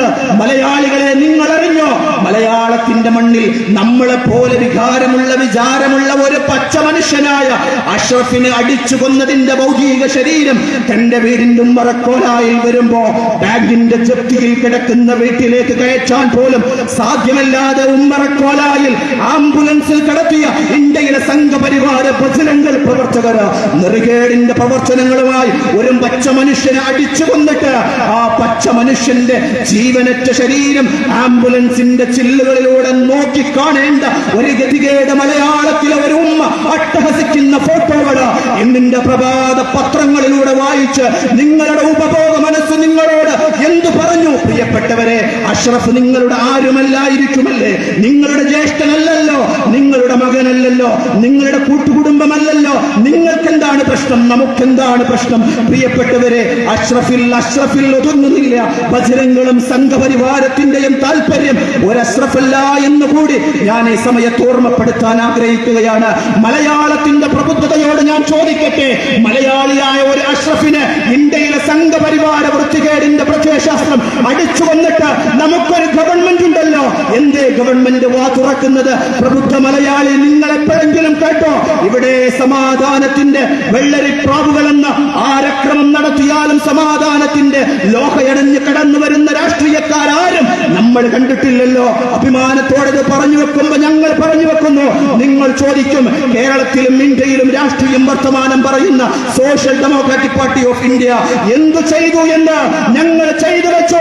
കേരളത്തിന്റെ തെരുവോരങ്ങളിലൂടെ, ഗ്രാമനഗരങ്ങളിലൂടെ അഷ്റഫിനെ കൊന്ന സംഘപരിവാരത്തിനെതിരെ ഞങ്ങൾ കഴിയുന്ന മുഷ്ടികൾ ചുഴിച്ച് ഞങ്ങളെ മുദ്രാവാക്യം വിളിച്ചു പറഞ്ഞു. ഇന്ത്യയിലെ സംഘപരിവാരത്തോട് സമരസപ്പെടുന്ന പ്രത്യയശാസ്ത്രമല്ല social democratic party of India. നമുക്കിവിടെ സമരസപ്പെടുന്ന രാഷ്ട്രീയം നമ്മൾ കണ്ടുകൊണ്ടിരിക്കുകയാണ്. സമരസപ്പെടുന്നതിന്റെ രാഷ്ട്രീയം നമ്മൾ കണ്ടുകൊണ്ടിരിക്കുകയാണ്. വിമർശനങ്ങളെ ഇഷ്ടപ്പെടാത്തവർ നാട് ഭരിച്ചുകൊണ്ടിരിക്കുകയാണ്. വിയോജിപ്പുകളെ ഇഷ്ടപ്പെടാത്തവര് നാട് ഭരിച്ചുകൊണ്ടിരിക്കുകയാണ്. ഇന്ത്യയിലെ വിമർശനങ്ങൾ നമ്മൾ കേൾക്കുന്നില്ല, ഇന്ത്യയിലെ വിയോജിപ്പുകൾ നമ്മൾ കേൾക്കുന്നില്ല. എല്ലാവരും ഒരു അയകുഴപ്പൻ സമീപനങ്ങളുമായി അവനവന്റെ രാഷ്ട്രീയ കുപ്പായം സംരക്ഷിക്കാൻ, അവനവന് കിട്ടുന്ന അപ്പകഷ്ണങ്ങൾ സംരക്ഷിക്കാൻ രാഷ്ട്രീയ അഭിപ്രായം പറഞ്ഞ് മുന്നോട്ടേക്ക് പോകുന്ന ഒരു രാഷ്ട്രീയ അന്തരീക്ഷം നമ്മുടെ രാജ്യത്ത് നിലനിൽക്കുകയാണ്. എന്താണ് ഇന്ത്യൻ രാഷ്ട്രീയത്തിന്റെ ഗതികേടെന്ന് ചോദിക്കുമ്പോ, ഇന്ത്യൻ രാഷ്ട്രീയത്തിന്റെ ഗതികേട്, ഒന്നാമത്തെ ഗതികേട്, ഇന്ത്യയുടെ അധികാര കസാരയിൽ വെറുപ്പിന്റെ ഫാക്ടറിയുടെ പ്രൊഡക്റ്റുകൾ നാട് ഭരിക്കുന്നു എന്നാണെങ്കിൽ, ഇന്ത്യ അനുഭവിക്കുന്ന രണ്ടാമത്തെ ഗതികേട്, ആ വെറുപ്പിന്റെ രാഷ്ട്രീയത്തെ അക്ഷരം പതി അഡ്രസ് ചെയ്യുന്ന ഒരു രാഷ്ട്രീയ പ്രതിപക്ഷം ഇവിടെ ഉണ്ടാകുന്നില്ല എന്നുള്ളതാണ് നമ്മുടെ രാജ്യം അനുഭവിക്കുന്ന മറ്റൊരു ഗതികേട്. കാരണം ആർക്കും വിമർശിക്കാൻ ഇഷ്ടമല്ല, വിമർശനങ്ങളെ പേടിയാണ്. ആരൊക്കെയാണ് ഇവിടെ വിമർശിച്ചിട്ടുള്ളത്? ആ വിമർശിച്ചവർ ഇപ്പോൾ എവിടെയാണ്? അതൊരു സിംബലുകൾ തീർത്തിട്ടുണ്ട്. ഇന്ത്യയിലെ മാധ്യമങ്ങൾ വേണ്ടുന്നില്ലല്ലോ. ഇന്ത്യയിലെ മാധ്യമ പ്രവർത്തകർ എല്ലാ സിംബലുകളുണ്ട് ഇവിടെ. ഇന്ത്യയിലെ മാധ്യമ പ്രവർത്തകർ വസ്തുനിഷ്ഠമായി രാജ്യത്തിന്റെ ഭരണകൂടത്തിനെതിരെ തന്റെ ക്യാമറയും തന്റെ മൈക്കും ഓണാക്കിയാൽ അവരുടെ ഫോണിലേക്ക് വെച്ച് വിടുന്ന ചിത്രം ഗൗരി ലങ്കേഷ് എന്നൊരു മാധ്യമ പ്രവർത്തകയുടെയാണ്. ഒരു ഗൗരി ലങ്കേഷ് ആകാൻ ഒരുങ്ങിക്കൊള്ളുക എന്നുള്ളതാണ്. ഇന്ത്യയിലെ രാഷ്ട്രീയ നേതാക്കന്മാർ അവർക്ക് കയ്യാമങ്ങളുടെ കൈവലങ്ങളുടെ തന്റെ കയ്യിലിരിക്കുന്ന NIA പോലുള്ള ED പോലുള്ള ഇന്നത്തെ സർക്കാരിന്റെ കേവല ചട്ടുകങ്ങൾ മാത്രമായി പ്രവർത്തിച്ചുകൊണ്ടിരിക്കുന്ന അന്വേഷണ ഏജൻസികളുടെ ഫോൺ കോളുകൾ വരികയാണ്. ചിദംബരത്തെ കാണിക്കുകയാണ്, അരവിന്ദ് കെജ്രിവാളിനെ കാണിക്കുകയാണ്. നിങ്ങൾ എത്ര ആഭ്യന്തരമന്ത്രിയായാലും, നിങ്ങൾ ഏത് തലസ്ഥാന മുഖ്യമന്ത്രിയാണെങ്കിലും ഞങ്ങൾക്കെതിരെ വർത്തമാനം പറഞ്ഞാൽ, ഞങ്ങൾക്കെതിരെ വിരലനക്കിയാൽ കയ്യാമ വെച്ച് ബ്ലാക്ക് മൈൽ പൊളിറ്റിക്സ് നമ്മുടെ നാട്ടിൽ നടന്നുകൊണ്ടിരിക്കുകയാണ്. ഈ രാജ്യത്തിലെ എഴുത്തുകാർ, ചിന്തകർ, ഡോക്ടർ MM കൽബുർഗിയെ അറിയുമോ നിങ്ങൾക്ക്? ഒരു യൂണിവേഴ്സിറ്റിയിലെ വൈസ് ചാൻസലറാണ്, VC ആണ്. പോലീസിന്റെ പ്രൊട്ടക്ഷനിൽ തന്റെ പ്രഭാത പ്രദോഷങ്ങളെ കഴിച്ചുകൂട്ടുന്ന ഒരു മനുഷ്യൻ. ആ മനുഷ്യനെ ഇന്ത്യയിലെ സംഘപരിവാരം ഒരു ശബ്ദത്തോടുകൂടി ഇല്ലാതെയാക്കി. എന്താണ് ഡോക്ടർ MM കൽബുർഗി ചെയ്ത അപരാധം എന്തെന്നറിയോ? വിദ്യാസമ്പന്നനായ ഡോക്ടർ MM കൽബുർഗി തന്റെ കിട്ടുന്ന അവസരങ്ങളിലൊക്കെ, തന്റെ കിട്ടുന്ന സമയങ്ങളിലൊക്കെ, പ്രബോധനങ്ങളില്, തന്റെ കിട്ടുന്ന സെമിനാറുകളിൽ ഇന്ത്യ അനുഭവിച്ചുകൊണ്ടിരിക്കുന്ന ഏറ്റവും വലിയ വെല്ലുവിളി സംഘപരിവാരം ഉണ്ടാക്കിയെടുക്കുന്ന ഒരു വെറുപ്പിന്റെ ഒരു അന്തരീക്ഷമാണെന്ന് തന്റെ അവസരങ്ങളിൽ, തന്റെ സമയങ്ങളിൽ മാലാകരോട് വിളിച്ചു പറഞ്ഞു ഡോക്ടർ MM കൽബുർഗി. സംഘപരിവാരം ഇല്ലാതെയാക്കിയ മനുഷ്യനെ തമിഴ്നാട്ടിലെ പ്രശസ്ത എഴുത്തുകാരൻ അനന്തമൂർത്തി എന്ന ഒരു മനുഷ്യനുണ്ട്. ആ മനുഷ്യരെയും സംഘപരിവാരം വിരലൊടിച്ചു കളഞ്ഞു, ഇല്ലാതെയാക്കി. ഇന്ത്യയിലെ എഴുത്തുകാർക്ക്, ഇന്ത്യയിലെ മലയാളിക്ക് തന്റെ കയ്യിലിരിക്കുന്ന പേനകൾ സംഘപരിവാരത്തിനെതിരെ ചലിച്ചാൽ ഇതായിരിക്കും അവസ്ഥ എന്ന് ഇന്ത്യയിലെ സംഘപരിവാരം പറഞ്ഞു വെക്കുകയാണ്. ഇന്ത്യയിലെ വിദ്യാർത്ഥികള്, നമുക്കറിയാം ഇന്ത്യയിലെ ഏതൊക്കെ ജനകീയ പ്രശ്നങ്ങൾ വരുന്നുണ്ടോ, തന്റെ കയ്യിലിരിക്കുന്ന അക്ഷരമഷികളെ വലിച്ചെറിഞ്ഞ് തെരുവിലേക്കിറങ്ങി ഇന്ത്യയുടെ യുവതയ്ക്ക് വേണ്ടി, ഇന്ത്യൻ ജനതയ്ക്ക് വേണ്ടി ഇന്ത്യയുടെ തെരുവിനെ പ്രക്ഷുബ്ധമാക്കുന്ന ഇന്ത്യയിലെ പുതിയ തലമുറ, ഇന്ത്യയിലെ വിദ്യാർത്ഥി സുഹൃത്തുക്കള്, അവർക്കും സിംബലുകൾ തീർത്തിട്ടുണ്ട്. നിങ്ങൾക്കറിയില്ലേ, രോഹിത് വെമുല എന്ന് പറയുന്ന ദളിതനായ പിന്നോക്കക്കാരനായ അംബേദ്കറുടെ രാഷ്ട്രീയം വിളിച്ചു പറഞ്ഞ ഒരു വിദ്യാർത്ഥി യുവജന നേതാവ് ഇന്ത്യയിലെ സംഘപരിവാരം സിംബൽ ഉണ്ടാക്കി വെച്ചിരിക്കുകയാണ്. ഇന്ത്യയിലെ വിദ്യാർത്ഥി നേതാക്കന്മാരായ ഉമർ ഖാലിദും ഷർജീൽ ഇമാം അടക്കമുള്ളവര് ഇന്ത്യയിലെ സംഘപരിവാരം കയ്യാമ വെച്ച് ജയിലറയിലേക്ക് തള്ളിയിട്ടിരിക്കുകയാണ്. ഇതായിരിക്കും അവസ്ഥ എന്ന് സത്യസന്ധമായി അന്വേഷണം നടത്തുന്ന ഏതെങ്കിലും പോലീസ് ഉദ്യോഗസ്ഥനുണ്ടോ? നിങ്ങൾക്ക് മുമ്പിലുണ്ട് കേട്ടോ. നിങ്ങൾക്ക് മുമ്പിൽ സഞ്ജീവ് പറ്റുന്ന നട്ടലുള്ള പോലീസ് ഉദ്യോഗസ്ഥന് ഞങ്ങൾ കയ്യാമ വെച്ചില്ലാതെയാക്കും കേട്ടോ. നിങ്ങൾക്കറിയുമോ, ഒരു പോലീസിന്റെ ഉന്നത കസാരയിലിരുന്ന ഹേമന്ത് കർക്കര എന്ന് പറയുന്ന നട്ടലുള്ള പോലീസ് ഉദ്യോഗസ്ഥൻ, പ്രിയപ്പെട്ട മലയാളിയെ, നമ്മൾ മറന്നു കളയരുത് കേട്ടോ. ഈ പേരുകൾ നിങ്ങൾ നിങ്ങളുടെ നെഞ്ചകത്ത് കൊത്തിവെക്കണം. ഹേമന്ത് കർക്കര എന്ന നട്ടലുള്ള ഇന്ത്യയിലെ മുഴുവൻ അന്വേഷണ ഏജൻസികൾക്കും റോൾ മോഡലാക്കാൻ കഴിയുന്ന ഒരു നിയമപാലകരുണ്ടായിരുന്നു. ഹേമന്ത് കർക്കര എന്ന നട്ടലുള്ള പോലീസ് ഉദ്യോഗസ്ഥൻ കൊത്തിവെക്കണം കേട്ടോ. ഇന്നും ജയിലറ പുൽകിക്കൊണ്ടിരിക്കുന്ന സഞ്ജീവ് പെട്ടെന്ന നട്ടലുള്ള പോലീസ് ഉദ്യോഗസ്ഥന് നെഞ്ചകത്ത് കൊത്തിവെക്കണം കേട്ടോ. ഇന്ത്യയുടെ സംഘപരിവാരത്തിനെതിരെ വർത്തമാനം പറഞ്ഞു എന്ന ഒറ്റ കാരണത്താൽ ഇന്ന് പേരമക്കളെയും കളിപ്പിച്ച് നല്ല 4 അക്ക പെൻഷനും പറ്റി ജീവിക്കേണ്ട ഒരു മനുഷ്യന് ഗുജറാത്തിന്റെ ഉന്നത കസാരയിലിരിക്കുമ്പോ, ഗുജറാത്തിന്റെ പോലീസ് തലപ്പത്തിരിക്കുമ്പോ, ഗുജറാത്തിന്റെ പോലീസിന്റെ ഉന്നത കസാരയിലിരിക്കുമ്പോ അറിയാം സഞ്ജീവ് ഭട്ടിന് ആരാണ് നരേന്ദ്രമോദി എന്ന്, ആരാണ് അമിത്ഷാ എന്ന് എല്ലാ ബോധ്യവും ഉണ്ടായിട്ട് ആ ബോധ്യം താനിട്ടിരിക്കുന്ന യൂണിഫോമിനോട്, തന്റെ മനസ്സാക്ഷിയോട് ഞാൻ കാണിക്കുന്ന നീതിയാണെന്ന് എല്ലാ ബോധ്യമുണ്ടായിട്ടും മാലാകരോട് വിളിച്ചു പറഞ്ഞ ഒരു മനുഷ്യൻ ഇന്നും കൽത്തുറങ്ക് പുൽകിക്കൊണ്ടിരിക്കുമ്പോ ഈ തെരുവ് മറക്കാൻ പാടില്ല. ജയിലറ പുൽകിക്കൊണ്ടിരിക്കുന്ന ഉമർ ഖാലിദ് എന്നൊരു ചെറുപ്പക്കാരുണ്ട്, മറന്നു കളയരുത്. അവൻ പിടിച്ച കൊടി ഏത് രാഷ്ട്രീയ പാർട്ടിയുടേതായിക്കൊള്ളട്ടെ, അവർ വിളിക്കുന്ന മുദ്രാവാക്യം എന്തു തന്നെയായിക്കൊള്ളട്ടെ, ഇന്ന് ഉമർ ഖാലിദ് ജയിലറയിൽ കിടക്കുന്നത് അറിയുമോ നിങ്ങൾക്ക്? ഇന്ത്യയുടെ തെരുവോരങ്ങൾ ആശങ്കപ്പെട്ടിരുന്ന ഒരു കാലഘട്ടമുണ്ടായിരുന്നു. NRCയുടെ CAയുടെ കാലഘട്ടം. നമ്മുടെ വീട്ടിലേക്ക് അളവ് പോലുമായിട്ട് വില്ലേജ് ഓഫീസിൽ നിന്ന് ഓഫീസർ വരുന്നതും കാത്തിരുന്ന ഒരു കാലഘട്ടമുണ്ടായിരുന്നു. ആ കാലഘട്ടം ഇന്ത്യയുടെ തെരുവിൽ ഞങ്ങൾ അനുവദിക്കില്ല എന്ന് വിളിച്ചു പറഞ്ഞുകൊണ്ട് ഇന്ത്യക്ക് സ്വാതന്ത്ര്യം കിട്ടിയത് അഭിമാനത്തോടെ ഞങ്ങൾ ജീവിക്കാനാണ്. അതിന്റെ മുമ്പിൽ സംഘപരിവാരത്തിന് കയ്യാമ വെച്ച് ഷൂണക്കി കൊടുത്ത ഒരു സംഘപരിവാരക്കാരൻ ഉണ്ടാക്കി വെച്ച വാറോലകള് തെരുവോരങ്ങളിൽ വലിച്ചെറിയുമെന്ന് പറഞ്ഞ് ഡൽഹിയുടെ സമര പോരാട്ടത്തിന്റെ പോർക്കളങ്ങള് നിറസാന്നിധ്യമാക്കിയതിന്റെ പേരില് ഉമർ ഖാലിദും ഷർജീൽ ഇമാമും ഇന്ത്യയുടെ തെരുവോരങ്ങളുടെ ജയിലറകളിൽ കിടക്കുമ്പോ നമ്മൾ അവരെ മറന്നു പോകരുത് കേട്ടോ. ഈ സുഖകരമായ ജീവിതാന്തരീക്ഷങ്ങൾക്ക് അവരുടെ ജയിലറകളിൽ ഒരു കാരണമാണെന്ന് ഈ തെരുവിനെ ഒരിക്കൽ കൂടി ഓർമ്മപ്പെടുത്താൻ ഞാൻ ആഗ്രഹിക്കുകയാണ്. പറഞ്ഞു വന്നത്, ഇന്ത്യയിലെ സംഘപരിവാരം വിയോജിപ്പുകളെ ഇഷ്ടപ്പെടുന്നില്ല. അതുകൊണ്ട് തന്നെ സംഘപരിവാരം വേട്ടയാടിക്കൊണ്ടിരിക്കുകയാണ്. നിങ്ങൾക്കറിയാമല്ലോ, social democratic party of India ഞങ്ങൾ അഭിമാനത്തോടെ പറഞ്ഞു വെക്കുന്നു, ഈ പാർട്ടിക്ക് ബീജാവാദം നൽകിയ അന്ന് മുതൽ ഇന്ത്യയുടെ തെരുവോരങ്ങളോട് ഞങ്ങൾ പറയുന്നുണ്ട്, ഇന്ത്യയിലെ സംഘപരിവാരം രാജ്യത്തിന്റെ അപകടമാണെന്ന്, അത് വെറുപ്പിന്റെ ഫാക്ടറിയുടെ വക്താക്കളാണെന്ന്, അവർ ഇന്ത്യയുടെ തെരുവോരങ്ങളിൽ അടുപ്പിച്ചു പോകരുത് എന്ന് ഞങ്ങൾ ഇന്ത്യയുടെ പൊതുസമൂഹത്തോട് കഴിഞ്ഞ 2.5 പതിറ്റാണ്ട് കാലമായി ഞങ്ങൾ വിളിച്ചു പറയുന്നുണ്ടായിരുന്നു. ഏതെങ്കിലും അമ്പലമുറ്റത്ത് കുറുപടിയുമേന്തിൽ രാത്രി വീശി നടക്കുന്ന സംഘപരിവാരക്കാരനെ ചൂണ്ടിക്കാണിച്ച് ഞങ്ങളോട് തിരിച്ചു ചോദിച്ചു, ഈ നാട്ടിൻപുറത്തങ്ങാടിയിൽ 4 ആളെയും കൂട്ടി ട്രൗസറിട്ട് കോമാളി വേഷം കളിക്കുന്നവരെ എന്തിനാണ് നിങ്ങൾ ആശങ്കപ്പെടുന്നത്? ഇവർ നിങ്ങളുടെ രാഷ്ട്രീയത്തെ വളർത്താൻ കേവലം വർത്തമാനം പറയുകയാണെന്ന് പരിഹസിച്ചവരുടെ മുമ്പിൽ ഞങ്ങൾ 2024 ശേഷമുള്ള ഒരു ഇന്ത്യയെ ചൂണ്ടിക്കാണിച്ചു കൊടുത്ത് ഞങ്ങൾ പറയുന്നു, ഞങ്ങൾ പറന്നു വെച്ച ഒരു വെറുപ്പിന്റെ സംഘപരിവാരം ഇതാ ഇന്ന് പത്തികൾ വിടർത്തിക്കൊണ്ട് ഇന്ത്യൻ ജനാധിപത്യത്തിന്റെ ഭരണശിലാ കേന്ദ്രങ്ങളിൽ ആടിയുലഞ്ഞുകൊണ്ടിരിക്കുകയാണ്. അവർക്കെതിരെ നിരന്തരമായി ഞങ്ങൾ വർത്തമാനം പറഞ്ഞുകൊണ്ടിരിക്കും. അവരുടെ മുമ്പിൽ സമരസപ്പെടാൻ ഞങ്ങൾ ഒരുക്കമല്ല എന്ന് ഞങ്ങൾ നിരന്തരമായി പറയുമ്പോ ആ പറയുന്നതിന്റെ പേരിലാണ് പ്രിയപ്പെട്ടവരെ ഞങ്ങളുടെ പ്രഥമ ദേശീയ പ്രസിഡന്റ് ഉണ്ടല്ലോ, ഞങ്ങളുടെ പ്രിയപ്പെട്ട ദേശീയ പ്രസിഡന്റ് ഈ അബൂബക്കർ, ഈ തെരുവിന് ഞാൻ പരിചയപ്പെടുത്തുകയാണ്. ഈ അബൂബക്കർ ഇന്നെവിടെയാണെന്നറിയോ? ഇന്ത്യയിലെ സംഘപരിവാരത്തിനെതിരെ ഇന്ത്യയിലെ ഗ്രാമനഗരങ്ങള്, അഷ്ടദിക്കുകള്, അസമിന്റെ, യുപിയുടെ, ഉത്തർപ്രദേശിന്റെ ഗ്രാമനഗരങ്ങള് ഒരു പുതിയ തലമുറക്ക് ഇന്ത്യയിലെ സംഘപരിവാരത്തിനെതിരെ വർത്തമാനം പറയാൻ നട്ടെല്ല് നിവർത്തി കൊടുക്കുന്നിടത്ത്, പാകപ്പെടുത്തിയെടുത്ത് പണിയെടുത്ത ഒരു മനുഷ്യന് ഇന്ന് വാർദ്ധക്യത്തോട് മല്ലടിച്ചുകൊണ്ടിരിക്കുകയാണ്. അതിനേക്കാൾ വേഗത്തിൽ അർബുദമെന്ന മഹാമാരി തന്റെ ശരീരത്തിന്റെ ഓരോ അവയവത്തെയും കാർന്നു തിന്നുകൊണ്ടിരിക്കുന്ന ഞങ്ങളുടെ പ്രഥമ പ്രസിഡന്റ് ഉണ്ടല്ലോ, ഇന്ന് ഭരണകൂടത്തിന്റെ വേട്ടക്കിരയായി ബീഹാറിന്റെ ജയിലിന്റെ ഇരുട്ടുമുറയിൽ കിടക്കുമ്പോ ഞങ്ങൾ അഭിമാനത്തോടെ പറഞ്ഞു വെക്കട്ടെ, ഞങ്ങളുടെ പ്രഥമ പ്രസിഡന്റ് അതിശക്തമായ വാർദ്ധക്യത്തിന്റെയും അർബുദത്തിന്റെയും വേട്ടയാടലുകൾക്ക് മുമ്പിൽ നിങ്ങൾ വേട്ടയാടുമ്പോ ഞങ്ങൾ പറയുന്നു, സംഘപരിവാരമേ, നോ കോംപ്രമൈസ്. നിങ്ങളുടെ മുമ്പിൽ മുട്ടുമടക്കാൻ, നിങ്ങളുടെ മുമ്പിൽ സമരസപ്പെടാൻ ഞങ്ങൾ ഒരുക്കമല്ല കേട്ടോ.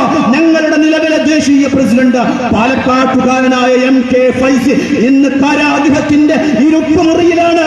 സംഘപരിവാരത്തിനെതിരെ വർത്തമാനം പറഞ്ഞതിന്റെ പേരില് വഖഫിന്റെ ചർച്ച ഇന്ത്യയുടെ പാർലമെന്റിൽ കൊണ്ടുവന്നപ്പോ ഇന്ത്യയുടെ സംസ്ഥാന നഗരങ്ങളില് വഖഫിന്റെ മുകളിൽ സംഘപരിവാരം കൈവച്ചാൽ ഇന്ത്യയുടെ തെരുവോരങ്ങള് ഉണർന്നു കിടക്കും, ഉറങ്ങാൻ അനുവദിക്കില്ലെന്ന് വിളിച്ചു പറഞ്ഞതിന്റെ പേരില് ഞങ്ങളുടെ പാർട്ടിയുടെ ദേശീയ പ്രസിഡന്റ് MK ഫൈസിയെ കയ്യാമ വെച്ചുകൊണ്ട് ജയിലറയിലേക്ക് തള്ളിയിട്ടുകൊണ്ടിരിക്കുന്ന ഭരണകൂടത്തോട് വിരൽ ചൂണ്ടി പറയട്ടെ, ഞങ്ങൾ നിർത്തുന്നില്ല. ഈ blackmail politics social democratic party of ഇന്ത്യക്കെതിരെ വേണ്ട എന്ന് ഇന്ത്യയുടെ ഭരണകൂടത്തോട് ഞങ്ങൾ ഓർമ്മപ്പെടുത്തുകയാണ്. പ്രിയപ്പെട്ടവരെ, ഒരു ബ്ലാക്ക് മെയിലിംഗ് പൊളിറ്റിക്സ് ഇവിടെ നടക്കുകയാണ്. അതിന്റെ മുമ്പിൽ സമരസപ്പെടുന്ന രാഷ്ട്രീയ പാർട്ടികൾ നിങ്ങൾക്ക് കാണാം. ഞങ്ങൾക്കറിയാഞ്ഞിട്ടല്ല ഇവിടെ ഒരു സേഫ് സോൺ പൊളിറ്റിക്സ് കളിക്കാൻ സംഘപരിവാരം ഈ ഉടർന്നു തുള്ളിക്കൊണ്ടിരിക്കുന്ന 2025 രാഷ്ട്രീയത്തില് സംഘപരിവാരത്തെ തൃപ്തിപ്പെടുത്തുന്ന രാഷ്ട്രീയം എന്താണ് പറയേണ്ടതെന്ന് ഞങ്ങൾക്കറിയാഞ്ഞിട്ടല്ല. അങ്ങനെ പറയാനല്ല ഈ കുപ്പായമിട്ടിരിക്കുന്നത് എന്ന ബോധ്യത്തിലാണ് ഇന്ത്യയിലെ സംഘപരിവാരത്തോട് ഞങ്ങൾ സമരസപ്പെടാതെ ഞങ്ങൾ വർത്തമാനം പറഞ്ഞുകൊണ്ടിരിക്കുന്നത്. പ്രബുദ്ധരായ നാട്ടുകാരോട് ഞങ്ങൾക്ക് ഓർമ്മപ്പെടുത്താനുള്ളത്, ഈ രാഷ്ട്രീയത്തെ നിങ്ങൾ നോക്കിക്കാണണം, നിങ്ങൾ മനസ്സിലാക്കണം, നിങ്ങൾ ഇതിനെക്കുറിച്ച് പഠിക്കാൻ ശ്രമിക്കണം. ഇന്ത്യയിലെ സംഘപരിവാരം നിരന്തരമായി ഞങ്ങളെ വേട്ടയാടുമ്പോ അതിന്റെ മുമ്പിൽ സമരസപ്പെടുക എന്നുള്ളതല്ല വർത്തമാന ഇന്ത്യയിലെ മനസാക്ഷിയുള്ള ഒരു മനുഷ്യന്റെ ഉത്തരവാദിത്വം. ആ ബോധ്യത്തിലാണ് ഞങ്ങൾ വർത്തമാനം പറയുന്നത്. പ്രിയപ്പെട്ടവരെ, ഈ രാജ്യത്തിന്റെ സ്വാതന്ത്ര്യാനന്തര ഇന്ത്യയുടെ മുഴുവൻ ചരിത്രങ്ങളും അവകാശപ്പെട്ടുകൊണ്ടിരിക്കുന്ന ഇന്ത്യൻ നാഷണൽ കോൺഗ്രസ് ഉണ്ടല്ലോ, ആ കോൺഗ്രസ് ഇന്ത്യ രാജ്യത്ത് പറഞ്ഞു വെക്കാത്ത ഒരു രാഷ്ട്രീയമുണ്ടല്ലോ. ഇന്ത്യ രാജ്യത്തിന്റെ 1919 കാലഘട്ടങ്ങളിൽ ചുവന്ന ചങ്കൊടിയുമായി EMSന്റെ രാഷ്ട്രീയം ഇന്ത്യയുടെ തെരുവോരങ്ങളിലേക്ക് കടന്നു വന്നത് വഴി നടക്കാൻ സ്വാതന്ത്ര്യമില്ലാത്ത, വെള്ളം കുടിക്കാൻ സ്വാതന്ത്ര്യമില്ലാത്ത ഇന്ത്യയിലെ ഒരു അരക്ഷിത ജനവിഭാഗത്തിന്റെ രാഷ്ട്രീയം പറഞ്ഞ് കടന്നു വന്ന CPIM ഉണ്ടല്ലോ, communist party of India Marxism. ആ മാർക്സിസം പറഞ്ഞു വെക്കാത്ത ഒരു രാഷ്ട്രീയമുണ്ടല്ലോ. 1948 കാലഘട്ടങ്ങളിൽ അങ്ങ് മദ്രാസിലെ രാജാജി ഹാളിൽ പിറവിയെടുത്ത IUML എന്ന Indian union Muslim league Quaide മില്ലത്തിന്റെ Bafaqi തങ്ങളുടെ ഇന്ത്യയുടെ ചരിത്രപരമായ ഒരു ഉത്തരവാദിത്വം ഏറ്റെടുത്തുകൊണ്ട് ഇന്ത്യയുടെ ചരിത്രത്തിലേക്ക് ഒരു രാഷ്ട്രീയത്തിന്റെ പ്രവർത്തനം, ഇന്ത്യയിലെ മുസ്ലിംകൾ വിറകുവെട്ടികളാകരുത്, വെള്ളം കോരികളാകരുത്, ആത്മാർത്ഥമായ ഒരു ചിന്തയോടുകൂടി തുടക്കം കുറിച്ച ഒരു IUML Indian union Muslim league. ആ മുസ്ലിം ലീഗും ഇന്ത്യയുടെ തെരുവോരത്ത് പറഞ്ഞു വെക്കാത്ത ഒരു പുതിയ രാഷ്ട്രീയമല്ല social democratic party of India പറഞ്ഞു വെക്കുന്നത്. ഈ പറയപ്പെട്ട രാഷ്ട്രീയ പാർട്ടികളുണ്ടല്ലോ, അവർ പറഞ്ഞു വെക്കുക മാത്രം ചെയ്ത ചില കാര്യങ്ങളുണ്ടല്ലോ, അത് പറയുന്നതോടൊപ്പം പ്രാവർത്തികമാക്കുക എന്ന ചരിത്രപരമായ ഉത്തരവാദിത്വം ഏറ്റെടുത്തുകൊണ്ടാണ് social democratic party of India ഞങ്ങളുടെ പ്രവർത്തന മണ്ഡലങ്ങളെ ഞങ്ങൾ സജ്ജീകരിക്കുന്നത്. പ്രിയപ്പെട്ടവരെ, നിങ്ങളുടെ മുമ്പിൽ, നാട്ടുകാരുടെ മുമ്പിൽ ലൈറ്റ് കണ്ടിട്ട് ഈ മൈക്കിന്റെ മുമ്പിൽ എന്തെങ്കിലും വിളിച്ചു പറഞ്ഞ് ഈ ലൈറ്റ് ഓഫ് ആക്കുമ്പോ, ഈ മൈക്കിയുടെ ശബ്ദം നിൽക്കുമ്പോ മറ്റൊരു പണി ചെയ്യുന്ന പ്രവർത്തനത്തിന് കുപ്പായമിട്ടിറങ്ങിയവരല്ല social democratic party of India എന്ന് ഈ നാട്ടിലെ പ്രബുദ്ധരായ മലയാളിയോട് ഒരിക്കൽ കൂടി ഞങ്ങൾ ഇവിടെ ഓർമ്മപ്പെടുത്താൻ ഞങ്ങൾ ആഗ്രഹിക്കുന്നു. ഞങ്ങൾ ഇന്ത്യയിൽ പറയുന്നു, ജനാധിപത്യം വേണ്ടതുണ്ട്, മതേതരത്വം വേണ്ടതുണ്ട്, സെക്കുലാരിസം ഇവിടെ നിലനിൽക്കേണ്ടതുണ്ട്. ഇന്ത്യയുടെ സംഘപരിവാരത്തെ പടിയടച്ച് പിണ്ടം വെക്കേണ്ടതുണ്ട്. അതിന്റെ മുമ്പിൽ സമരസപ്പെടാതെ ഏത് പ്രവർത്തന മണ്ഡലങ്ങളിലും സജ്ജരായി സജീവമായി social democratic party of India ഉണ്ടാകുമെന്ന് ഞങ്ങളുടെ ഇന്നലകളുടെ പ്രവർത്തനങ്ങളെ ഞങ്ങൾ നിങ്ങളുടെ മുമ്പിൽ പരിചയപ്പെടുത്തിക്കൊണ്ട് നിങ്ങളോട് പറഞ്ഞു വെക്കാൻ ഞങ്ങൾ ആഗ്രഹിക്കുകയാണ്. ഞങ്ങൾ അഭിമാനത്തോടെ പറയട്ടെ, ഇന്ത്യയുടെ സംഘപരിവാരത്തിനെതിരെ കേവലം 4 ഡയലോഗ് അടിച്ചു പോവുകയല്ല കേട്ടോ. അവസരം വരുമ്പോ ആ അവസരത്തില് സംഘപരിവാരത്തിനെതിരെ നിലപാടെടുത്തൊരു രാഷ്ട്രീയ പാർട്ടിയാണ് social democratic party of India. മലയാളികൾക്കറിയാലോ, സംഘപരിവാരത്തിന്റെ താമരക്ക് സാധ്യതയുള്ള പ്രതലങ്ങളില് ഞങ്ങൾ ഞങ്ങളുടെ രാഷ്ട്രീയ പാർട്ടിയുടെ കൊടിയെന്ന് മാറ്റിവെച്ചു. ഞങ്ങൾ ഇവിടെയുള്ള മുഖ്യധാര രാഷ്ട്രീയ പാർട്ടിക്ക് ഇൻഖുലാബ സിന്ദാബ് വിളിച്ചു. നിഷ്പക്ഷമതികളായ ഞങ്ങളുടെ നിസ്വാർത്ഥരായ ഞങ്ങളുടെ പ്രിയപ്പെട്ട പ്രവർത്തകര് ഇന്ത്യയുടെ ഗ്രാമനഗരങ്ങളെ താമരയെ നശിപ്പിക്കുന്ന പ്രവർത്തന പദങ്ങളില് ഞങ്ങളുടെ നിസ്വാർത്ഥമായ പ്രവർത്തകർ പണിയെടുത്തു. നിങ്ങൾക്കറിയില്ലേ, തിരുവനന്തപുരം നേമം മണ്ഡലത്തില് താമരയെന്ന് വിജയിച്ചട്ടഹസിച്ച് കടന്നു വന്നപ്പോ ആ താമരയുടെ മുനയെടുക്കാൻ, താമരയുടെ മണ്ണ് തിരുവനന്തപുരത്ത് വിരിയാതിരിക്കാൻ വേണ്ടി ഇടതുപക്ഷത്തിന് ഉപാധികളില്ലാതെ പിന്തുണ കൊടുത്ത ഒരു രാഷ്ട്രീയ പാർട്ടിയാണ് social democratic party of India. എന്റെ പ്രിയപ്പെട്ട കമ്മ്യൂണിസ്റ്റുകാരാ, മനസ്സിലാക്കി വെച്ചോ, ഇടതുപക്ഷത്തോട് ഞങ്ങൾക്ക് വിയോജിപ്പുണ്ട് കേട്ടോ. 100 കണക്കിന് വിയോജിപ്പുകൾ എനിക്ക് ഈ വേദിയിൽ നിന്നുകൊണ്ട് തന്നെ പറഞ്ഞു വെക്കാനുണ്ട്. പക്ഷേ ഇടതുപക്ഷത്തോട് ഞങ്ങൾക്ക് വിയോജിപ്പുണ്ട്. പക്ഷേ സംഘപരിവാരത്തിന് സാധ്യതയുള്ള പ്രതലങ്ങളിൽ നിങ്ങളോടുള്ള വിയോജിപ്പ് ഞങ്ങൾക്കൊരു പ്രശ്നമല്ല കേട്ടോ. അത് സോഷ്യൽ ഡെമോക്രാറ്റിക് പാർട്ടി ഓഫ് ഇന്ത്യയുടെ രാഷ്ട്രീയ പ്രബുദ്ധതയാണെന്ന് ഞങ്ങൾ ഇവിടുത്തെ മലയാളിയോട് ഓർമ്മപ്പെടുത്തുകയാണ്. തിരുവനന്തപുരത്തിന്റെ മണ്ണിൽ വിരിഞ്ഞ താമരയുടെ മുനയടക്കാൻ ഇടതുപക്ഷത്തിന്റെ ചങ്കൊടിക്ക് വേണ്ടി തിരുവനന്തപുരത്തെ വെയിലും പൊടിയും അനുഭവിച്ച ഞങ്ങളുടെ പ്രവർത്തകർ തിരുവനന്തപുരം മണ്ണിൽ നിന്ന് താമരയെ 6 അടി മണ്ണിലേക്കാക്കിയ ചരിത്രം ഞങ്ങൾക്കിവിടെ പറയാനുണ്ട്. നിങ്ങൾക്കറിയുമോ, കാസർഗോഡിന്റെ മണ്ണിൽ BJPയുടെ സംസ്ഥാന പ്രസിഡന്റായിരുന്ന സുരേന്ദ്രൻ അങ്ങ് ഫ്ലൈറ്റും കയറി തിരുവനന്തപുരത്തിന്റെ നിയമസഭയുടെ മന്ദിരത്തിലേക്ക് ഇറങ്ങാൻ വേണ്ടിയിട്ട് അങ്ങ് കാസർഗോഡിന്റെ മഞ്ചേശ്വരം മണ്ണിൽ ഒന്ന് പണിയെടുത്തു നോക്കി. സാധ്യതകൾ ഏറെയായിരുന്നു കേട്ടോ. മഞ്ചേശ്വരം മണ്ണിൽ താമരക്ക് അനുകൂലമായ സാഹചര്യം ഉണ്ടായപ്പോ മുസ്ലിം ലീഗുകാരാ, UDFകാരാ, അറിയുമോ നിങ്ങള്, മഞ്ചേശ്വരത്തിന്റെ മണ്ണ് മതകീയമാക്കുന്നിടത്ത്, മഞ്ചേശ്വരത്തിന്റെ മണ്ണ് മതേതരമാക്കുന്നിടത്ത് മുസ്ലിം ലീഗ് ഉയർത്തിപ്പിടിച്ച ഒരു ചിഹ്നത്തെ ചൂണ്ടിക്കാണിച്ചിട്ട് ഞങ്ങൾ പറഞ്ഞു, നിങ്ങൾ മതേതരത്വത്തിന് വേണ്ടി സംഘപരിവാരത്തിനെതിരെ നിങ്ങൾ നിങ്ങളുടെ നിലപാട് സ്വീകരിക്കണമെന്ന് പറയുമ്പോ മുസ്ലിം ലീഗിന്റെ രാഷ്ട്രീയത്തോട് ഞങ്ങൾക്ക് വിയോജിപ്പുണ്ട് കേട്ടോ. മുസ്ലിം ലീഗിന്റെ വർത്തമാന നയ നിലപാടുകളോട് ഞങ്ങൾക്ക് ആയിരക്കണക്കിന് വിയോജിപ്പുണ്ട് കേട്ടോ. ഞങ്ങളുടെ നിസ്വാർത്ഥ പ്രവർത്തകർക്ക് നിങ്ങളുടെ പ്രാദേശിക, നിങ്ങളുടെ മണ്ഡല, ജില്ലാ തലത്തിലുള്ള മുഴുവൻ നേതാക്കന്മാരോടും ആശയപരമായ വിയോജിപ്പുണ്ട് കേട്ടോ. പക്ഷേ ഞങ്ങളുടെ രാഷ്ട്രീയ പ്രബുദ്ധത ഞങ്ങൾ അടയാളപ്പെടുത്തുകയാണ്. ആ രാഷ്ട്രീയ പ്രബുദ്ധത എന്ന് പറയുന്നത് സംഘപരിവാരത്തിന്റെ മുമ്പില് കേവല ആശയ വിയോജിപ്പുകൾ പറഞ്ഞ് മാറി നിൽക്കാനുള്ളതല്ല. അങ്ങനെ മഞ്ചേശ്വരത്തിന്റെ മണ്ണിൽ ഒരു താമര വിരിയരുത്. മഞ്ചേശ്വരത്തിന്റെ മണ്ണ് താമരയെ പരാജയപ്പെടുത്തിയുടെ പേരാണ് social democratic party of India. കേരളത്തിന്റെ മണ്ണിൽ അടുത്ത കാലത്ത് ഒരു ബൈ ഇലക്ഷൻ കടന്നു വന്നല്ലോ. ബൈ ഇലക്ഷനിൽ പാലക്കാടിന്റെ മണ്ണിനെ അങ്ങ് താമരയിൽ കാവ്യവൽക്കരിക്കാൻ വേണ്ടി ഈ ഇന്ത്യയിലെ മുഴുവൻ സംഘപരിവാര മിഷനറികളും അങ്ങ് പാലക്കാട് ഫോക്കസ് ചെയ്ത് പണിയെടുത്തപ്പോ പാലക്കാട് അങ്ങ് മുക്കിൽ കയറ്റാൻ വേണ്ടി വന്ന സംഘപരിവാരത്തെ പടിയടച്ചു പിണ്ടം വെക്കാൻ രാഹുൽ മാങ്കൂട്ടത്തിന്, കോൺഗ്രസിന് ഞങ്ങൾക്ക് വിയോജിപ്പുണ്ട് കേട്ടോ. പക്ഷേ സംഘപരിവാരത്തിന്റെ സ്വപ്നങ്ങൾ, അവരുടെ ദിവാസ്വപ്നങ്ങൾ സാധ്യമാക്കാത്ത തരത്തിൽ പ്രവർത്തനങ്ങളെ സജ്ജീകരിക്കുക എന്നുള്ളത് ഞങ്ങളുടെ ധാർമ്മികപരമായ ഉത്തരവാദിത്വമാണ്, ഞങ്ങളുടെ രാഷ്ട്രീയപരമായ പ്രബുദ്ധതയാണ്. പാലക്കാടിന്റെ മണ്ണിനെ മതേതരമാക്കുക എന്ന ഉത്തരവാദിത്വ നിർവഹണത്തില് പാലക്കാടിന്റെ കൊടും ചൂടിനെ അതിജീവിച്ച ഞങ്ങളുടെ പ്രിയപ്പെട്ട പ്രവർത്തകരുടെ നിസ്വാർത്ഥമായ രാഷ്ട്രീയ പ്രബുദ്ധതയെ ഈ അങ്ങാടിയുടെ മുമ്പിൽ ഞങ്ങൾ വെക്കുകയാണ്. പ്രിയപ്പെട്ടവരെ, നട്ടലുണ്ടോ ഏതെങ്കിലും ഒരു കോൺഗ്രസുകാരന് ഇതുപോലെ വേദി കെട്ടി പറയാൻ, CPM കാരൻ ഇതുപോലെ വേദി കെട്ടി പറയാൻ, മുസ്ലിം ലീഗുകാരൻ ഇതുപോലെ വേദി കെട്ടി പറയാൻ,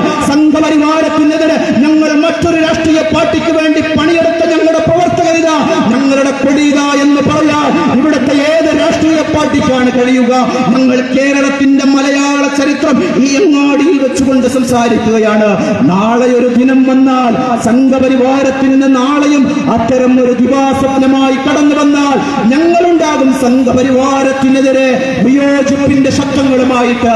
നിങ്ങൾ ഞങ്ങളെ തള്ളി പറഞ്ഞാലും ഞങ്ങളുടെ ഉത്തരവാദിത്വ നിർവഹണം ഞങ്ങൾ നിർവഹിക്കുമെന്ന രാഷ്ട്രീയ പ്രബുദ്ധത ഈ അങ്ങാടിയിൽ ഞങ്ങൾ വെക്കുകയാണ്. പ്രിയപ്പെട്ടവരെ, ഇത് പറയാൻ ഇന്ത്യയുടെ വർദ്ധമാന രാഷ്ട്രീയ സാഹചര്യത്തിൽ ഈ ഒരു രാഷ്ട്രീയം പറയാൻ ആർക്കാണ് ഇവിടെ സാധ്യമാവുക? ആർക്കാണ് അതിനുള്ള തൻറേടമുള്ളത്? ആ രാഷ്ട്രീയ പ്രബുദ്ധതയെ social democratic party of India മുന്നോട്ടേക്ക് വെക്കുകയാണ്. ഞങ്ങൾക്ക് ഇടതുപക്ഷത്തോട് വിയോജിപ്പുണ്ട്. എന്താണ് ഇടതുപക്ഷത്തോട് ഞങ്ങളുടെ വിയോജിപ്പ്? എന്നെ ശ്രമിക്കുന്ന ഡിവൈഎഫ്ഐയുടെ, SFIയുടെ ഇടതുപക്ഷ സുഹൃത്തുക്കൾ എന്നെ ശ്രമിക്കുന്നുവെങ്കിൽ സ്നേഹത്തോടെ ഞാൻ പറഞ്ഞു വെക്കട്ടെ, ജനാധിപത്യ ഇന്ത്യയുടെ ജനകീയമായ ഒരു പൊതുപ്രവർത്തകന്റെ മര്യാദകൾ ഉൾക്കൊണ്ടുകൊണ്ട് ഞങ്ങൾ പറഞ്ഞു വെക്കട്ടെ, ഇന്ത്യയിൽ ഒരു ഇടതുപക്ഷം അസ്തമിക്കണമെന്ന് ആഗ്രഹിക്കുന്ന രാഷ്ട്രീയ പാർട്ടിയല്ല social democratic party of India. ഇന്ത്യയിൽ ഇവിടെ ഒരു കോൺഗ്രസിന്റെ രാഷ്ട്രീയം അവസാനിക്കണമെന്ന് ആഗ്രഹിക്കുന്ന രാഷ്ട്രീയ പാർട്ടിയല്ല social democratic party of India. ഒരു മുസ്ലിം ലീഗിന്റെ ഹരിത പതാകകള് ഇവിടെ ഇന്ത്യയിൽ അസ്തമിച്ചു പോകണമെന്ന് ആഗ്രഹിക്കുന്ന രാഷ്ട്രീയ പാർട്ടിയല്ല social democratic party of India. ആ ഇന്ത്യക്ക് അത്രമേൽ സൗന്ദര്യം ഉണ്ടാവില്ല. ഇന്ത്യയിൽ വ്യത്യസ്ത ആശയങ്ങൾ ഉണ്ടാകണം, ഇന്ത്യയിൽ വ്യത്യസ്ത അഭിപ്രായങ്ങൾ ഉണ്ടാകണം, ഇന്ത്യയിൽ വ്യത്യസ്തമായ കാഴ്ചപ്പാടുകൾ ഉണ്ടാകണം. ആ സൗന്ദര്യപൂർണമായ വ്യത്യസ്തമായ പുഷ്പങ്ങളുള്ള ഒരു പൂന്തോട്ടത്തിന് സൗന്ദര്യമുണ്ടാകൂ.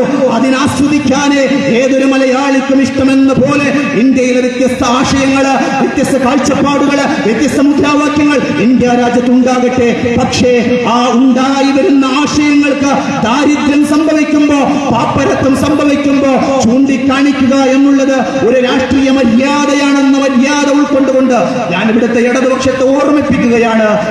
വർത്തമാന കേരളത്തിൽ ഇടതുപക്ഷം എന്താണ് ഇവിടെ അഡ്രസ് ചെയ്തുകൊണ്ടിരിക്കുന്നത്? ഇന്ത്യയിൽ ഒരു പിണറായിസം രൂപപ്പെട്ടുകൊണ്ടിരിക്കുകയാണ്. നമ്മുടെ രാജ്യത്ത് ചില ഇസങ്ങൾ ഇങ്ങനെ ഉണ്ടായിക്കൊണ്ടിരിക്കുന്നുണ്ട്. ഒന്നൊരു മോഡിസമാണ്, മറ്റൊരു പിണറായിസമാണ്. ഇസങ്ങളിൽ ഒതുങ്ങിയിരിക്കുകയാണ്. ആരും NDA സർക്കാർ എന്നൊന്നും അങ്ങനെ പറഞ്ഞു കേൾക്കുന്നത് നമ്മൾ കാണുന്നില്ല. ഒരു LDF സർക്കാർ എന്നൊന്നും നമ്മളിവിടെ ആരും പറഞ്ഞു കേൾക്കുന്നത് കാണുന്നില്ല.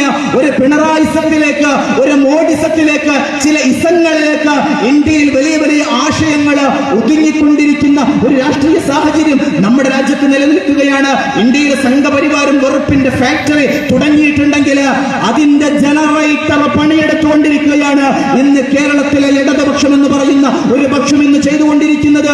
ഇടതുപക്ഷം സെമിനാറുകളിൽ പറയും, സിംബോസിയങ്ങളിലും ഫേസ്ബുക്ക് വാളുകളിലൊക്കെ പറയും ഇന്ത്യയിലെ സംഘപരിവാരത്തിനെതിരെ. പക്ഷേ അധികാരത്തിന്റെ അധികാരത്തിന്റെ ചെങ്കോലുള്ള ഇടതുപക്ഷമുണ്ടല്ലോ, ഇന്ന് സംഘപരിവാരത്തിന് വേണ്ടി കുഴലൂതുന്നതാണ് നമ്മൾ കണ്ടുകൊണ്ടിരിക്കുന്നത്. ഇടതുപക്ഷത്തിനെതിരെ സംഘപരിവാരത്തിന്റെ വാളുകളിൽ പോലും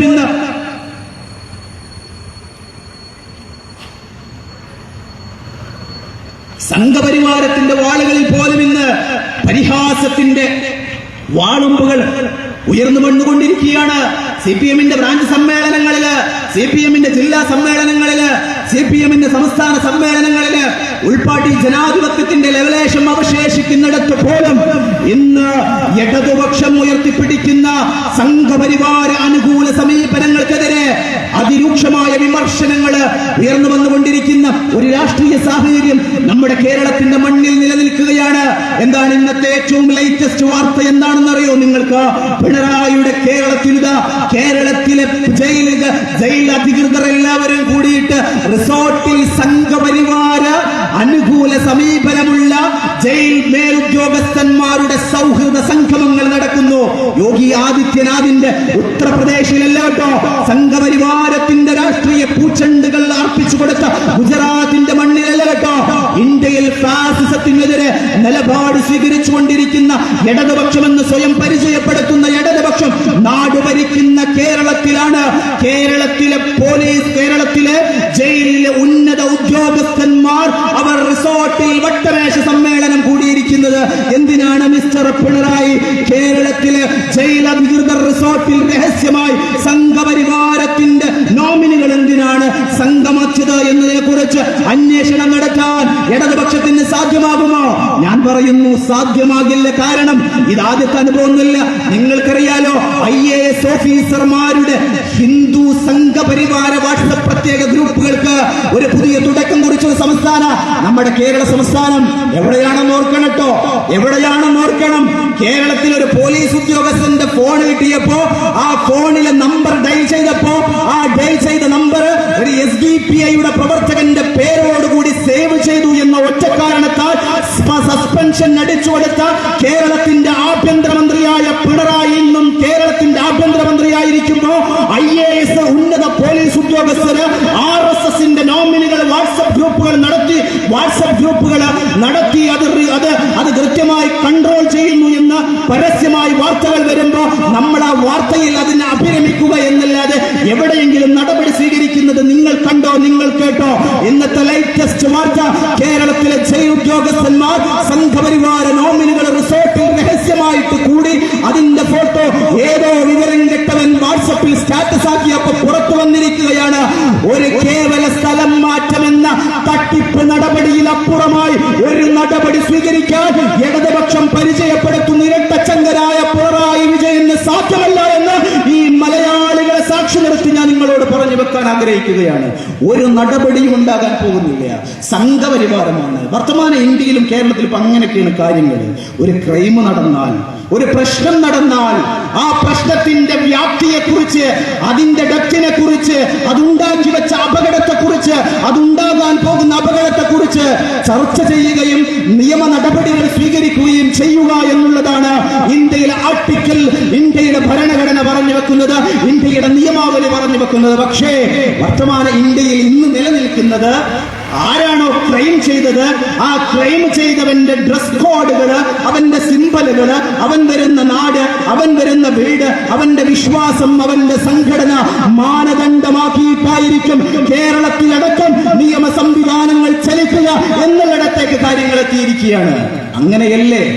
അങ്ങനെയല്ലേ അവസാനം ഒരു റാപ്പ് എന്ന ഒരു വേടനെന്ന് പറയുന്ന യുവതലമുറയ്ക്കിടയിൽ ആവേശകരമായി, ജനകീയമായി, പുതിയ തലമുറയ്ക്കിടയിൽ ആശയപരമായി വർത്തമാനം പറയുന്ന ഒരു റാപ്പർ ആർട്ടിസ്റ്റ്, അദ്ദേഹത്തെ വേട്ടയാടി പിണറായി പോലീസ് എന്തിനാണെന്നറിയോ?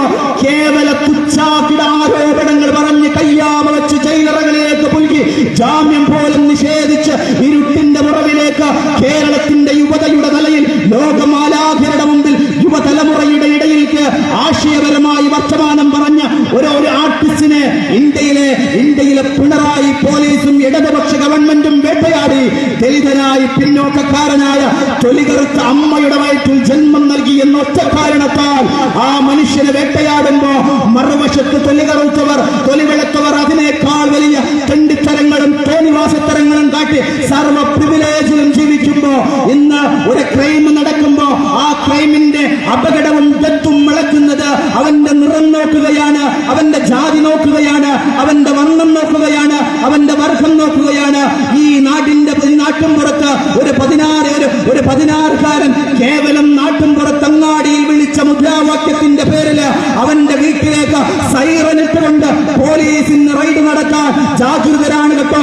കേരളത്തിലെ പോലീസ് മുദ്രാവാക്യം വിളിച്ച കുട്ടിയുടെ വാപ്പയുടെ കയ്യില് കയ്യാമ വെച്ച് ജയിലറയിലേക്ക് തള്ളിയിടാൻ ഒരു മടിയുമില്ലാത്ത കേരള പോലീസാണ് കേട്ടോ. പ്രിയപ്പെട്ടവരെ, ആ പ്രോഗ്രാം നടത്തിയ സംഘാടകരെ മുഴുവൻ കയ്യാമ വെച്ച് ദിവസങ്ങളോളം ജയിലറയിലേക്ക് തള്ളിയിട്ട ഒരു ആഭ്യന്തരമന്ത്രിയുടെ പേര് നിങ്ങൾക്കറിയുമോ? പിണറായി വിജയൻ. അത്രമേൽ ജാഗ്രതയുള്ള മിസ്റ്റർ പിണറായി, കേരള പോലീസ് ഞങ്ങളൊന്ന് ചോദിക്കട്ടെ, കേരളത്തിന്റെ നിയമസഭയിലെ സാമാജികനായ പാലക്കാട് MLA ആയ രാഹുൽ മാങ്കൂട്ടൂരിന്റെ കാല് വെട്ടുമെന്ന് പറഞ്ഞ് പരസ്യമായി പ്രസംഗിച്ചൊരുത്തന് BJPയുടെ നേതാവെന്ന പ്രിവിലേജിൽ നടക്കുന്നുണ്ട്. കേരളത്തിന്റെ പോലീസിന്റെ പാലക്കാട് BJPയുടെ ജില്ലാ പ്രസിഡന്റിന്റെ വീട്ടിലേക്ക് സൈറൻ മുടക്കാത്തതിന്റെ കാരണം BJP എന്ന പ്രിവിലേജ് ആണെന്ന് പിണറായിയോടും ഇടതുപക്ഷത്തിന്റെ ചങ്കൊട പിടിക്കുന്ന രാഷ്ട്രീയക്കാരനോടും ഞങ്ങൾ പറഞ്ഞു വെക്കാൻ ആഗ്രഹിക്കുകയാണ്. നിങ്ങൾക്കറിയുമോ, പ്രിവിലേജിൽ ജീവിക്കുന്ന ഒരുപാട് മനുഷ്യരുണ്ട് ഇവിടെ. നിങ്ങൾക്കറിയുമോ, ഒരു സിനിമാ നടിയുടെ ആരോപണം കേൾക്കുമ്പോഴേക്ക് ഈ എറണാകുളത്ത് നിന്ന് സൈറനും ഇട്ടുകൊണ്ട് വയനാടിന്റെ മണ്ണില് ഒരു ജ്വല്ലറിയുടെ മുതലാളിയെ പൊക്കാൻ കേരള പോലീസ് ജാഗ്രതരാണ്. പക്ഷേ മലപ്പുറത്തെയും മുസ്ലിങ്ങളെയും നിരന്തരമായി കൊണ്ട് വർഗീയമായി പ്രസംഗിക്കുകയും വർഗീയമായി അഭിപ്രായം നടത്തുകയും ചെയ്യുന്ന പൂഞ്ഞാറിലെ PC ജോർജ് എന്ന നറികെട്ട ഒരു സംഘപരിവാരത്തിന്റെ വാറോലയായ ഒരു മനുഷ്യൻ ഈ നാട്ടിൽ തമ്മാടിത്തരം നടത്തുമ്പോൾ അവന്റെ വീട്ടിലേക്ക് സൈറൻ മുഴക്കാൻ കേരളത്തിലെ ഒരു പോലീസ് ഉദ്യോഗസ്ഥനും കഴിയാത്തത്, കേരളത്തിന്റെ ഒരു ആഭ്യന്തരമന്ത്രിക്കും കഴിയാത്തത് BJPയുടെ നോമിനി എന്ന പ്രിവിലേജ് ആണെന്ന് പിണറായിയുടെ മുഖത്തു നോക്കി പറഞ്ഞു വെക്കാൻ ഞങ്ങൾ ആഗ്രഹിക്കുകയാണ്. പ്രിയപ്പെട്ടവരെ, ഈ നാട്ടിൽ പുറത്തു നിന്നുകൊണ്ടായിരുന്നു വെള്ളമടിച്ചു പള്ള തള്ളിയ വെള്ളാപ്പള്ളി നടേശൻ എന്ന അബ്കാരി മുതലാളി കള്ളു കുടിച്ച് വീട്ടിൽ നിന്നിട്ടല്ല തോന്നിവാസത്തരം പറഞ്ഞത്. നാട്ടിൽ വന്നുകൊണ്ട് ഒരു സമുദായത്തെ പരസ്പരം തമ്മിലടിപ്പിക്കാൻ സൗഹൃദപരമായി ജീവിക്കുന്ന ഒരു പ്രതലത്തില് മതധ്രുവീകരണം നടത്തുന്ന വർഗീയതയുടെ വിഷപ്പാമ്പായി മാറിയപ്പോ അതിന്റെ മുമ്പിൽ കയ്യാമ വെക്കാൻ മുട്ടുവറക്കുന്ന കേരള പോലീസ് എന്തുകൊണ്ടാണെന്നറിയോ? അത് സംഘപരിവാരത്തിന്റെ ശബ്ദമായി എന്ന ഒരു പ്രിവിലേജാണ്. അങ്ങനെ ചില പ്രിവിലേജുകൾ ഈ നാട്ടിലുണ്ട്. ആ പ്രിവിലേജുകളില്ല എങ്കിൽ ആ ക്രൈമിന് തെറ്റ് കൂടും, വ്യാപ്തി കൂടും. ആ പ്രിവിലേജ് ഇല്ലാതെയായി എന്നുള്ളതാണ്.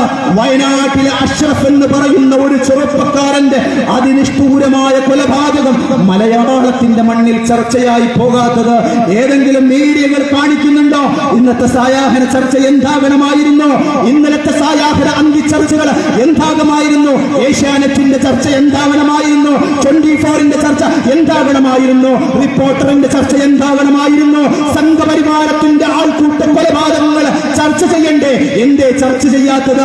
സംഘപരിവാര പ്രിവിലേജാൽ അഭിരമിക്കുന്ന ഒരു ഇന്ത്യയാണ് പ്രിയപ്പെട്ടവരെ നമ്മളുടെ ഇന്ത്യ എന്ന് പറയുന്നത്. അതിന് വളക്കൂറുള്ള മണ്ണാക്കുന്നിടത്ത് പണിയെടുക്കുന്ന ഒരു ദാസ്യവേല ചെയ്യുന്ന പണിക്കാരനാണ് കേരളത്തിന്റെ മുഖ്യമന്ത്രിയായ പിണറായി വിജയൻ എന്ന് പറഞ്ഞു വെക്കുന്നിടത്ത് ഞങ്ങൾക്കൊരു മടിയുമില്ല കേട്ടോ. ഈ എറണാകുളത്തിന്റെ മണ്ണില് മലയാളികൾ നേരം വിളക്കുമ്പോ ഞെട്ടിയുണർന്നത് ആംബുലൻസിന്റെ സൈറൻ കേട്ടുകൊണ്ടാണ്.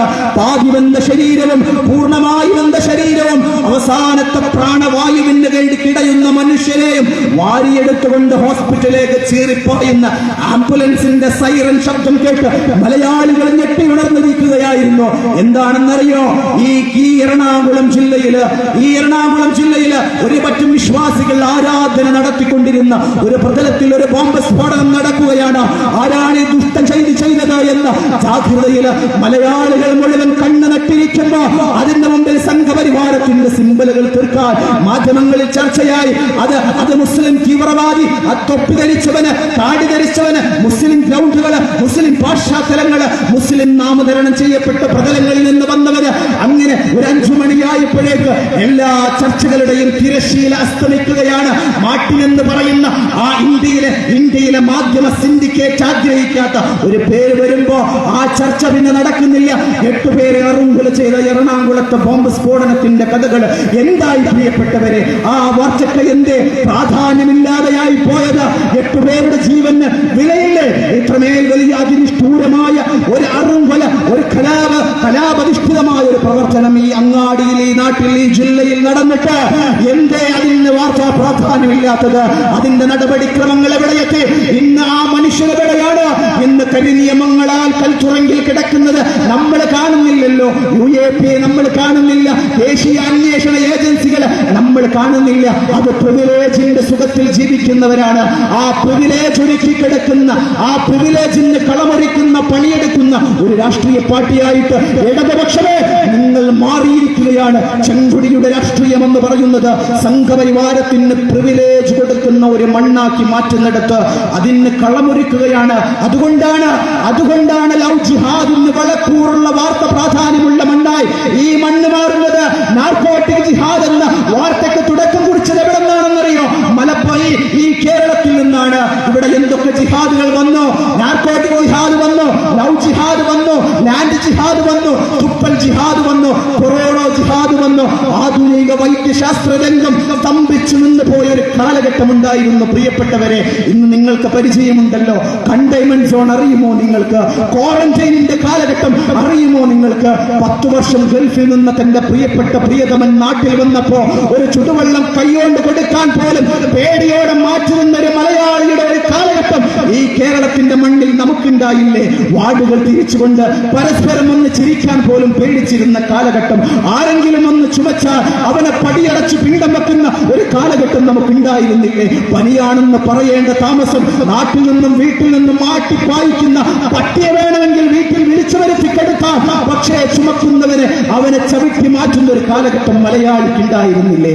അവിടെ പോലും സംഘപരിവാരം കൊറോണ ജിഹാദ് എന്ന് കടന്നു വന്നപ്പോ അതിന് വാർത്താ പ്രാധാന്യമുള്ള മണ്ണായി. ഈ മലയാളത്തിന്റെ മണ്ണ് മാറുന്നിടത്ത് ഈ സർക്കാരിന്റെ പങ്കിനെ കുറിച്ച് നമുക്ക് ചർച്ച ചെയ്യേണ്ടേ പ്രിയപ്പെട്ടവരെ? ഒരു തലമുറയുടെ വരികയാണ്. നിങ്ങൾക്കും എനിക്കും കൊറോണയുടെ കാലഘട്ടം പറഞ്ഞാൽ മനസ്സിലാകും, പുതിയ തലമുറക്ക് കൊറോണ മനസ്സിലാകില്ല കേട്ടോ. ഇന്നും കൊറോണ ഈ നാട്ടിൽ നിന്ന് നിർമ്മാർജ്ജനം ചെയ്ത് പോയിട്ടില്ല. ഇന്ന് കൊറോണയോട് നമ്മൾ സമരസപ്പെട്ടു. പുതിയ തലമുറ പരിചയപ്പെട്ട ഒരു കൊറോണ സമരസപ്പെടുന്ന ഒരു കൊറോണ കാലഘട്ടമാണ്. പുതിയ തലമുറ നാളെ കേൾക്കാൻ പോകുന്നത് കേരളത്തിൽ ഒരു കൊറോണയുടെ ഒരു വ്യാപനത്തിന് വേണ്ടി പണിയെടുത്ത ഒരു കൊറോണ ജിഹാദികളുണ്ടെന്ന് കേൾക്കുമ്പോ ആ കൊറോണ ജിഹാദികൾ എന്ന് കേട്ട പുതിയ തലമുറയെ നിങ്ങൾ വട്ടമേശയിരുത്തിയിട്ട് ക്ലാസ് എടുക്കാൻ ഇതിൽ എത്ര പേർക്ക് കഴിയും? പുതിയ തലമുറ മനസ്സിലാക്കുന്ന ഒരു നരേഷൻ എന്താണ് കേരളത്തിൽ? അതിന് അവസരം ഒരുക്കി കൊടുത്ത പിണറായി, താങ്കൾ ഏതറബിക്കടലിൽ കഴുകിയാലാണ് അതിന്റെ പാപക്കറ മാറുക എന്ന് നിങ്ങൾ ചോദിക്കുകയാണ്. ഇവിടെ ഇടതുപക്ഷത്തിന് ഒഴിഞ്ഞു മാറാൻ കഴിയുമോ? സർവ്വതിനും മലക്കൂറുള്ള മണ്ണാക്കി ഈ മണ്ണിനെ ഇടതുപക്ഷം മാറിയില്ല എന്ന് പറയാൻ ഇടതുപക്ഷത്തിന് കഴിയുമോ? യോഗി ആദിത്യനാഥ് ഉത്തർപ്രദേശിന്റെ നിയമസഭയില് ഓർഡിനൻസ് ചർച്ച നടക്കുമ്പോ ഒരു പുതിയ ബില്ല് യോഗി ആദിത്യനാഥിന്റെ ഗവൺമെന്റ് കൊണ്ടുവരികയാണ്. മതപരിവർത്തന ബില്ല്, മതപരിവർത്തനത്തിന്റെ ബില്ല് ഉത്തർപ്രദേശിന്റെ നിയമസഭയിൽ ചർച്ചയാകുമ്പോ റഫറൻസ് ആയിട്ട് കോട്ട് ചെയ്തത് എന്താണെന്നറിയോ? ഉത്തർപ്രദേശിലെ യോഗി ആദിത്യനാഥ് യു പിയിലെ നിയമസഭയില് മതപരിവർത്തന ബില്ലിന്റെ ചർച്ചയില് നോട്ടിംഗ് പോയിന്റ് ആയി കോട്ട് ചെയ്തത് ഇടതുപക്ഷമേ VS അച്യുതാനന്ദൻ എന്ന കേരളത്തിന്റെ മുഖ്യമന്ത്രിയുടെ വിലപ്പെട്ട നിങ്ങൾ പരിചയപ്പെടുത്തുന്ന പ്രസ്താവന. കേരളം ഇതാ 20 വർഷത്തിനുള്ളിൽ ഒരു ഇസ്ലാമിക് സ്റ്റേറ്റ് ആയി മാറാൻ പോകുന്നു എന്ന് കേരളത്തിന്റെ മുഖ്യമന്ത്രിക്ക് സാരയിൽ ഉത്തരവാദിത്വത്തോടെ ചെങ്കൊടിയുടെ രാഷ്ട്രീയമെന്ന് നിങ്ങൾ പരിചയപ്പെടുത്തുന്ന VS അച്യുതാനന്ദൻ എന്ന വർഗീയവാദിയുടെ പരാമർശം യോഗി ആദിത്യനാഥിന്റെ ഉത്തർപ്രദേശിന്റെ നിയമസഭയിലെ മതപരിവർത്തന ബില്ലിന്റെ കോട്ടിംഗ് പോയിന്റ് ആയി രേഖപ്പെടുത്തുമ്പോ ഇടതുപക്ഷത്തിന് നിങ്ങൾക്ക് എന്താ പറയാനുള്ളത്? ഈ നാട്ടിലെ ഇടതുപക്ഷത്തിന് എന്താ പറയാനുള്ളത്? പറഞ്ഞില്ലേ VS അച്യുതാനന്ദൻ? ഏതണ്ണാക്കിൽ നോക്കിയിട്ടാണ് ഹലോ മിസ്റ്റർ VS അച്യുതാനന്ദൻ താങ്കൾ പറഞ്ഞത് കേരളം 20 വർഷത്തിനുള്ളിൽ ഒരു ഇസ്ലാമിക് സ്റ്റേറ്റ് ആകുമെന്ന്? എത്ര വർഷം കടന്നുപോയി? നമ്മുടെ നാടിന്റെ സൗഹൃദത്തിലാണുള്ളത്. ഇവിടെ ഏതൊരു മതമാണ് വൽക്കരിക്കാൻ ശ്രമിക്കുന്നത് സംഘപരിവാരവൽക്കരണമല്ലാതെ. ഇടതുപക്ഷത്തിന് നാളെ ഇതിന് മറുപടി പറയാൻ കഴിയോ? ഞാൻ വെല്ലുവിളിക്കുന്നു ഇടതുപക്ഷത്തെ, നിങ്ങൾ വിളിക്കുന്നിടത്ത് വരാം. ആശയപരമായി സംവാദത്തിന് ഇടതുപക്ഷം കേരളത്തിന്റെ മണ്ണിൽ സംഘപരിവാര അനുകൂല നറേഷൻ ഉണ്ടാക്കിയെടുക്കുന്നിടത്ത് നിങ്ങളുടെ പങ്കിനെ ഞങ്ങൾ എണ്ണി പറയാം. പറഞ്ഞു വെച്ചില്ലേ VS അച്യുതാനന്ദൻ മലപ്പുറത്തിന്റെ കുട്ടികൾ കോപ്പിയടിയന്മാരാണെന്ന്? വെള്ളാപ്പള്ളി നടേശ്വരൻ മലപ്പുറത്തിനെതിരെ വർഗീയത പറയുമ്പോ PC ജോർജ് എന്ന് നിറകെട്ടവൻ മലപ്പുറത്തിനും മുസ്ലിം, ഞാൻ മലപ്പുറം എന്ന് പറയുമ്പോൾ ഞാനൊരു മലപ്പുറക്കാരനാണ് കേട്ടോ, പക്ഷേ മലപ്പുറം എന്നൊരു ജില്ലയോടുള്ള അരിശമല്ല. മലപ്പുറം എന്ന് പറയുമ്പോ അതിന്റെ ഉള്ളിൽ ഉണ്ടായി വരുന്നൊരു നരേഷൻ ഉണ്ട്. അത് മുസ്ലിം നരേഷനാണ്. അതിനെയാണ് അവർ അഡ്രസ് ചെയ്യുന്നത്. CPM-ന് നടപടി സ്വീകരിക്കാൻ കഴിയുമോ? സത്യസന്ധമായി ഞാൻ ഇവിടെ ഇടതുപക്ഷത്തോട് ചോദിക്കുകയാണ്. നിങ്ങൾക്ക് PC ജോർജിനെതിരെ മലപ്പുറത്തെയും മുസ്ലിം വിദ്വേഷത്തെയും പരാമർശിക്കുമ്പോ കേസെടുക്കാൻ കഴിയില്ല. വെള്ളാപ്പള്ളി നടേശനെതിരെ കേസെടുക്കാൻ കഴിയില്ല. നിങ്ങൾക്ക് കേസെടുക്കുമ്പോ അവർ തിരിച്ച് ആദ്യം പോയിട്ട് കടകംപള്ളി സുരേന്ദ്രനെതിരെ കേസെടുക്കാൻ പറയും. CPM-ന്റെ നേതാവ് കടകംപള്ളി സുരേന്ദ്രന് മലപ്പുറത്ത് CPM പരാജയപ്പെട്ടപ്പോ കടകംപള്ളി സുരേന്ദ്രൻ എന്ന നിങ്ങൾ പരിചയപ്പെടുത്തുന്ന മതേതരവാദിയായ നേതാവ് പറഞ്ഞതെന്താണെന്നറിയോ? മലപ്പുറത്തിന്റെ ഉള്ളടക്കം വർഗീയമാണ്, അതുകൊണ്ടാണ് അത്രേ CPM തോറ്റത്. മലപ്പുറത്തിന്റെ ഉള്ളടക്കം വർഗീയമാണ്, അഥവാ മലപ്പുറത്തിന്റെ ഉള്ളടക്കം മുസ്ലിം തീവ്രവാദമാണ്. അതുകൊണ്ട് ഇടതുപക്ഷത്തിന് മലപ്പുറത്തിന് പരാജയമേൽക്കേണ്ടി വന്നു എന്ന് ഇടതുപക്ഷത്തിന് ഞാൻ പരിചയപ്പെടുത്തട്ടെ. മലപ്പുറത്തെ മലബാറിന്റെ മുസ്ലിങ്ങളുടെ പൊന്നാപുരം കോട്ടയായ പൊന്നാനിയെ ചോപ്പിക്കുന്നിടത്ത് പണിയെടുത്തൊരു മലപ്പുറം ഉണ്ട് കേട്ടോ. ആ നാട്ടുകാരുടെ പ്രബുദ്ധതയല്ല ഞാൻ ഇവിടെ പരിചയപ്പെടുത്തുന്നത്. തവനൂരും തിരൂരും നിലമ്പൂരും ചുവപ്പിന്റെ ചെങ്കൊടി പാറിക്കാൻ പണിയെടുത്ത് ചെങ്കൊടി വിജയിപ്പിച്ച ഒരു ജില്ലയാണ് മലപ്പുറം. ആ മലപ്പുറം ജില്ലയിൽ നിന്ന് ഒരു പരാജയത്തിന്റെ കയ്പ് അനുഭവിക്കുമ്പോഴേക്ക് ഇത്രമേൽ വർഗീയത വിളിച്ചു പറയാൻ ഒരു മനുഷ്യന് കഴിയുന്നുണ്ടെങ്കിൽ ആ മനുഷ്യന്റെ വാരിയലുകളെ കൊണ്ട് മൂടപ്പെട്ട ഹൃദയത്തിന്റെ അന്തരാളങ്ങൾ എത്രമേൽ വർഗീയ വംശീയമായിരിക്കും. നിങ്ങളൊന്ന് ആലോചിച്ചു നോക്കൂ പ്രിയപ്പെട്ടവരെ. CPM കൺവീനറുണ്ട് വിജയരാഘവൻ. അയാൾക്ക് ഇതേ പണിയുള്ളൂ. മുസ്ലിം വിരുദ്ധത പറയുക, മുസ്ലിം വംശീയത പറയുക, അതിനുവേണ്ടി മാത്രം പണിയെടുക്കുന്ന കൊടി പിടിച്ചൊരു രാഷ്ട്രീയ നേതാവ്. CPM എത്ര മുദ്രാവാക്യം വിളിച്ചാലും ശരി, മതമല്ല മതമല്ല മതമല്ല പ്രശ്നം, എരിയുന്ന വയറിലെ തീയാണ് പ്രശ്നം, ഏതോ മതക്കാരൻ എന്നല്ല പ്രശ്നം, എങ്ങനെ ജീവിക്കുമെന്നാണ് പ്രശ്നമെന്ന് SFIയുടെ യൂണിറ്റ് സമ്മേളനത്തിൽ ആവേശം കൊള്ളിക്കാൻ വേണ്ടി SFIക്കാർക്ക് പാടാം. അങ്ങാടിയിൽ വന്നിട്ട് കടകംപള്ളിയുടെ മുമ്പിൽ നിങ്ങൾ പാടിയാൽ, വിജയരാഘവന്റെ മുമ്പിൽ വന്ന് നിങ്ങൾ പാടിയാൽ, VS അച്യുതാനന്ദന്റെ മുമ്പിൽ വന്ന് നിങ്ങൾ പാടിയാൽ, സാക്ഷാൽ പിണറായി വിജയന്റെ മുമ്പിൽ നിന്ന് നിങ്ങൾക്ക് പാടിയാൽ, നിങ്ങളുടെ കരണത്തെ കിട്ട് തന്നിട്ട് പിണറായി വിജയൻ പാടും, മതമാണ് മതമാണ് മതമാണ് പ്രശ്നം, പൂനൂൽ ധരിച്ച ബ്രാഹ്മണിസമാണ് പ്രശ്നം. പിണറായി അങ്ങനെയാണ്. നിങ്ങൾക്ക് പിണറായി അറിയോ? ഞാൻ അവസാനിപ്പിക്കുകയാണ്. ഇടതുപക്ഷത്തെ പരിചയപ്പെടുത്താൻ ഒരു പിണറായി വിജയൻ നിങ്ങൾക്ക് ഞാൻ പരിചയപ്പെടുത്തി തരാം. എക്കാലത്തും വർഗീയമായി വംശീയമായി മുസ്ലിം വിരുദ്ധ നിലപാട് സ്വീകരിച്ച ഒരു രാഷ്ട്രീയ നേതാവ്.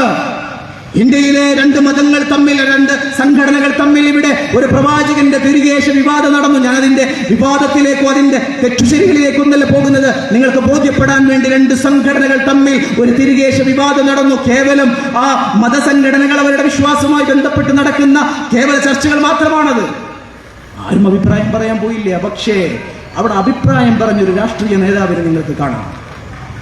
അവിടെ അഭിപ്രായം പറഞ്ഞ ഏക രാഷ്ട്രീയ നേതാവ്, അത് കേവലം ചർച്ച ചെയ്യപ്പെടേണ്ടതല്ല, അത് പ്രവാചകന്റെ ബോഡി വേസ്റ്റ് എന്ന് വിശേഷിപ്പിച്ച ഇന്ത്യ കണ്ട ഏറ്റവും വലിയ വർഗീയവാദിയായ ഒരു പാർട്ടിയുടെ നേതാവ് പിണറായി വിജയൻ. മാറാട് കലാപം നടന്നപ്പോ, മാറാട് കലാപത്തിൽ കേരളത്തിന്റെ മണ്ണ് ശ്വാസം പിടിച്ചു നിൽക്കുന്ന ഒരു സാഹചര്യത്തിൽ വർഗീയത മുതലെടുപ്പ് നടത്തിക്കൊണ്ട് മുസ്ലിം തീവ്രവാദികൾ നടത്തിയ കലാപ പരിപാടിയാണെന്ന് ആദ്യമായി മീഡിയകൾ അഡ്രസ് ചെയ്ത് സംസാരിച്ച ഒരു നേതാവിന്റെ പേര് പിണറായി വിജയൻ എന്നാണ്. നിങ്ങൾക്കറിയോ മറ്റൊരു പിണറായി വിജയനെ? ഈ തൊടുപുഴയിൽ TJ ജോസഫ് എന്നൊരു നെറികെട്ട ഒരു അധ്യാപകൻ, ഞാൻ മനസ്സിലാകാൻ വേണ്ടി പറഞ്ഞോ അധ്യാപകൻ നോക്കി, ഞാൻ അയാൾ അധ്യാപകൻ എന്ന് വിളിക്കാൻ ആഗ്രഹിക്കുന്നില്ല. കാരണം ഞാൻ മനസ്സിലാക്കിയിരിക്കുന്നത് മാതാ പിതാ ഗുരു ദൈവം എന്റെ പ്രിയപ്പെട്ട ഗുരുവാണ്, എന്റെ പ്രിയപ്പെട്ട അധ്യാപകരാണ്. ഞാൻ ഇന്നിവിടെ നിങ്ങളുടെ മുമ്പിൽ അഭിസംബോധന ചെയ്യുമ്പോൾ അതിന്റെ അക്ഷരമാലകൾ എന്റെ നെഞ്ചിലേക്ക് കൊത്തിവെച്ചു തന്ന എന്റെ ഗുരുവിനെ കാണിച്ചു തന്ന എന്റെ പ്രിയപ്പെട്ട അധ്യാപകർ എന്റെ മനസ്സിലേക്ക് കടന്നു വരും. ആ സ്ഥാനത്ത് ആ നിറകെട്ട TJ ജോസഫിനെ ഉൾപ്പെടുത്താൻ ഞാൻ ആഗ്രഹിക്കുന്നില്ല. ആ നിറകെട്ടവൻ ഈ കേരളത്തിന്റെ മതേതര മണ്ണിനെ മലീമസമാക്കാൻ പണിയെടുത്തപ്പോ, കേവലം പ്രാദേശികമായ ഒരു അക്രമത്തിന് വിധേയമാകുമ്പോ അതിന്റെ മുമ്പിൽ അദ്ദേഹത്തിന് വേണ്ടിയിട്ട് പണം സമ്പാദിച്ച് പാരിതോഷികമായി പണം കൊണ്ടുപോയി കൊടുത്ത ഒരു മനുഷ്യന്റെ പേരാണ് CPMന്റെ സംസ്ഥാന സെക്രട്ടറിയായ പിണറായി വിജയൻ. കേവലം ഒരു കൈപ്പത്തി പോയതിന്റെ പേരിൽ TJ ജോസഫിന് പിണറായി എന്ന ഇടതുപക്ഷം ലക്ഷങ്ങൾ കൊണ്ടുപോയി കൊടുക്കുമ്പോ നിങ്ങളുടെ താല്പര്യം എന്തായിരുന്നു? ഒരു കൈ നഷ്ടപ്പെട്ടവനോടുള്ള സിമ്പതിയാണോ? ആ സിമ്പതിയാണെങ്കിൽ ഞങ്ങൾ ഉൾക്കൊള്ളാം. ആ സിമ്പതിയായിട്ടാണ് നിങ്ങൾ പറയുന്നതെങ്കിൽ ഞങ്ങൾ അതിനെ ഉൾക്കൊണ്ട് മറ്റൊരു ചോദ്യം ചോദിക്കട്ടെ.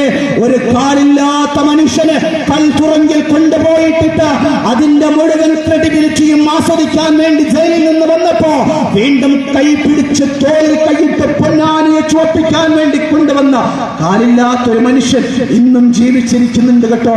അബ്ദുൽ നാസർ മദനി എന്ന ഒരു മനുഷ്യന് പിണറായി വിജയ താങ്കൾ കൊടുത്ത നയോ പൈസയുടെ കണക്കൊന്ന് പറഞ്ഞു തരുമോ? എന്താണ് അബ്ദുൽ നാസർ മദനിക്കില്ലാത്ത എന്തു പ്രിവിലേജാണ് ഈ തൊടുപുഴയിലെ TJ ജോസഫ് എന്ന നിറയട്ടവനുള്ളത്? മുസ്ലിം വർഗീയത പറഞ്ഞു എന്നല്ലാതെ മറ്റെന്തു പ്രിവിലേജാ? CPM-ന്റെ ഉള്ളടക്കം വർത്തമാന കേരളത്തിൽ വർഗീയമാണ് എന്ന് ഞങ്ങൾ പറഞ്ഞു വെക്കുകയാണ്. സംഘപരിവാരത്തിന് അനുകൂലമായ ഒരു പ്രിവിലേജ് ഉള്ള മണ്ണാക്കി ഈ മണ്ണിനെ മാറ്റിക്കൊണ്ടിരിക്കുകയാണ്. ഇവിടെ നടക്കുന്ന അക്രമങ്ങളെ ക്രൈമുകൾ എന്തൊക്കെ തന്നെയായിക്കൊള്ളട്ടെ, CPM ആണോ പ്രതിപട്ടികയിലുള്ളത്? അതിനൊക്കെ ഒരു സേഫ് സോൺ നമ്മൾ കാണുകയാണ്. അതിന്റെ ചർച്ചകൾ മുന്നോട്ടേക്ക് പോകുന്നത് നമ്മൾ കാണുന്നില്ല. മറുവശത്താകുമ്പോ അത് കേരളത്തിൽ ദേശീയ തലത്തിൽ ചർച്ച ചെയ്യപ്പെടുകയാണ്. കരിനിയമങ്ങൾ വരികയാണ്, ദേശീയ അന്വേഷണ ഏജൻസികൾ വരികയാണ്. പുറംപടി കൊള്ളിക്കുന്ന ചർച്ചകളും ആക്രോശങ്ങളും അട്ടഹാസങ്ങളും കോലാഹലങ്ങളും നമ്മുടെ നാട്ടിൽ നടക്കുന്നു. മറുവശത്ത് നെറികെട്ട ഭരണം കാഴ്ചവെച്ച ഒരു ഭരണകൂടം ഈ നാട്ടിലെ ക്ഷേമൈശ്വര്യത്തെ കുറിച്ച് ചർച്ച ചെയ്യാൻ, അഭിസംബോധന ചെയ്യാൻ, ചർച്ച ചെയ്യാൻ സമയം പോലുമില്ല. തന്റെ മകൾ പെട്ടിരിക്കുന്ന ഊരാംകുടിക്കിൽ നിന്ന് ഊരാംകുടിക്കിലെ കെട്ടുകൾ അഴിക്കാനുള്ള പല സമയം പോലുമില്ലാതെ നെട്ടോട്ടോടുന്ന ഒരു ഭരണാധികാരിയെ കാണുകയാണ്. പുതിയ തലമുറ ലഹരിക്കടിമപ്പെട്ടുകൊണ്ടിരിക്കുകയാണ്. പഞ്ചാബിനടിമ അങ്ങനെ പറഞ്ഞു വെക്കരുത് കേട്ടോ, ലഹരിക്കടിമപ്പെട്ടുകൊണ്ടിരിക്കുകയാണ്. ഇന്ന് ബാറുകളായ ബാറുകള്, ഇന്ന് അക്ഷരമുറ്റങ്ങളുടെ മുമ്പിൽ ബാറുകൾ തുറക്കണമെന്നാണ്. ഇന്ന് പാർലറുകൾ പോലെ ബീവറേജുകൾ തുറക്കാൻ, പണിയെടുക്കാൻ, അതിന് വേണ്ടിയിട്ട് സമയം കണ്ടെത്തുന്ന പദ്ധതികൾ ആവിഷ്കരിക്കുന്ന ഒരു ഗവൺമെന്റ് നാട് ഭരിച്ചുകൊണ്ടിരിക്കുന്നു. ഇവന്റ് മാനേജ്മെന്റുകളെ വിളിച്ചു വരുത്തിയിട്ട് കല്യാണ പാർട്ടികളില്, മെയിൻ മെനുവിന്റെ ലിസ്റ്റില്, വെൽക്കം ഡ്രിങ്കുകളില് ബീവറേജിന്റെ അകത്തളത്തിൽ നിന്ന് കിട്ടുന്ന ഉൽപ്പന്നങ്ങൾ വിൽക്കണമെന്ന് സർക്കാർ പോലും പറഞ്ഞുകൊണ്ടിരിക്കുകയാണ്. പുതിയ തലമുറ എങ്ങോട്ടാണ് പോയിക്കൊണ്ടിരിക്കുന്നത്? ഈ നാട് ആശങ്കയാണ്. ഓരോ രക്ഷകർത്താവും ആശങ്കയിലാണ് ജീവിച്ചുകൊണ്ടിരിക്കുന്നത്. ഏതാണ് ആശങ്ക എന്നറിയോ? ഈ നാട്ടിലെ പുതിയ തലമുറ ചിന്തിക്കാൻ പോലും കഴിയാത്ത രീതിയിൽ അപകടകരമായ ഒരു കാഴ്ചപ്പാടിലേക്ക്, ഒരു ലോകത്തേക്ക് അവർ സഞ്ചരിച്ചു കൊണ്ടിരിക്കുന്നു. കേരളത്തിന്റെ മൂല്യധനം എന്താണെന്നറിയോ? ഇവിടുത്തെ മാൻ റിസോഴ്സ് ആണ്, ഇവിടുത്തെ ഹ്യൂമൻ റിസോഴ്സ് ആണ്. മലയാളിയുടെ ബ്രെയിനിന് വേണ്ടിയിട്ട്, മലയാളിയുടെ തലച്ചോറിന് വേണ്ടിയിട്ട് ലോകരാഷ്ട്രങ്ങളെ കാത്തിരിക്കുകയാണ്. അമേരിക്കയിൽ ന്യൂയോർക്കിന്റെ പട്ടണത്തിൽ ഹൈടെക് ഹോസ്പിറ്റലിൽ ഒരു സർജറി നടക്കുന്നുണ്ടെങ്കിൽ ആ സർജറിയുടെ കാർമ്മികത്വം വഹിക്കുന്നത് ഒരു മലയാളിയുടെ തലച്ചോറാണെന്ന് UK-യുടെ മണ്ണിൽ ആധുനിക സംവിധാനങ്ങളുടെ മിഷനറിയുടെ തലപ്പങ്ങളിൽ കൺട്രോൾ ചെയ്യുന്നത് മലയാളിയുടെ തലച്ചോറാണ്. അഥവാ ഈ കേരളത്തിന്റെ റിസോഴ്സ് ഇവിടെയുള്ള ഹ്യൂമൻ റിസോഴ്സ് ആണ്. ആ റിസോഴ്സിനെ നശിപ്പിക്കുന്ന, പണിയെടുക്കുന്ന ഒരു സർക്കാർ നാട് ഭരിച്ചുകൊണ്ടിരിക്കുന്നു. പുതിയ തലമുറക്ക് ഇന്ന് കള്ളിനോട് അഭിരമമില്ല, ഇന്ന് കഞ്ചാവ് അവർക്ക് ആവശ്യമില്ല. അവരതിനേക്കാൾ മുകളിലാണ്. രാസ ഉൽപ്പന്നങ്ങൾ ആധുനിക മെഡിസിൻ രംഗത്ത് ഉണ്ടാക്കി വെച്ചുകൊണ്ടിരിക്കുന്ന സിന്തറ്റിക് രാസവസ്തുക്കൾ ഉപയോഗിച്ച് ഒരു നാലാം കിടപ്പവനായി നാൽക്കാലിയെ പോലും നാണം കെടുത്തുന്ന ജീവിതം അവൻ ജീവിച്ചുകൊണ്ടിരിക്കുകയാണ്. തന്നെ മുമ്പ് പെറ്റ ഉമ്മയുടെ കഴുത്തറക്കാൻ മടിയില്ലാത്ത മക്കളുടെ നാടായി നമ്മുടെ നാട് മാറിക്കൊണ്ടിരിക്കുകയാണ്. തന്റെ കൊച്ചനുജനെ ചേർത്ത് പിടിച്ച് തന്റെ സുന്ദരമായ ലോകത്തേക്ക് ഞാനുണ്ടൊരിക്കയായെന്ന് പറഞ്ഞ് ചേർത്ത് പിടിച്ച നിഷ്കളങ്കമായ ഒരു കൊച്ചനുജനെ കടുത്തറുത്ത് കൊല്ലാൻ ഒരു മലയാളിക്ക് പാകപ്പെടുത്തുന്നിടത്തൊക്കെ കേരളത്തിന്റെ യുവതയെ തള്ളിയിടുന്ന ഇടതുപക്ഷ ഗവൺമെന്റ് ഉണ്ടല്ലോ, ഞങ്ങളെ ഓർമ്മപ്പെടുത്തുകയാണ്. തന്റെ പ്രിയപ്പെട്ട കാമുകയുണ്ടല്ലോ, യുവതലമുറയ്ക്കറിയാം ഒരു കാമുകന്റെയും കാമുകയുടെയും സൗന്ദര്യത്തിന്റെ, സൗഹൃദത്തിന്റെ ഇന്നലകള് അവരെ പോലും മറക്കുന്ന, തന്റെ കാമുകയെ അറുംകൊല ചെയ്യാൻ മടിയില്ലാത്ത മനസ്സിലേക്ക് ഒരു മനുഷ്യന്റെ മസ്തിഷ്കത്തെ തളർത്തിക്കൊണ്ടു പോകുന്ന രാസവസ്തു ഈ കേരളത്തിന്റെ മണ്ണിൽ സുലഭമായി കിട്ടിക്കൊണ്ടിരിക്കുമ്പോ മലയാളിയായ ഒരമ്മ പറയുകയാണ്, അസമയത്ത് വീടിന്റെ കോണിമ്പല്ലടിച്ച് കതക് തുറക്കാൻ പേടിയാണ് സർ.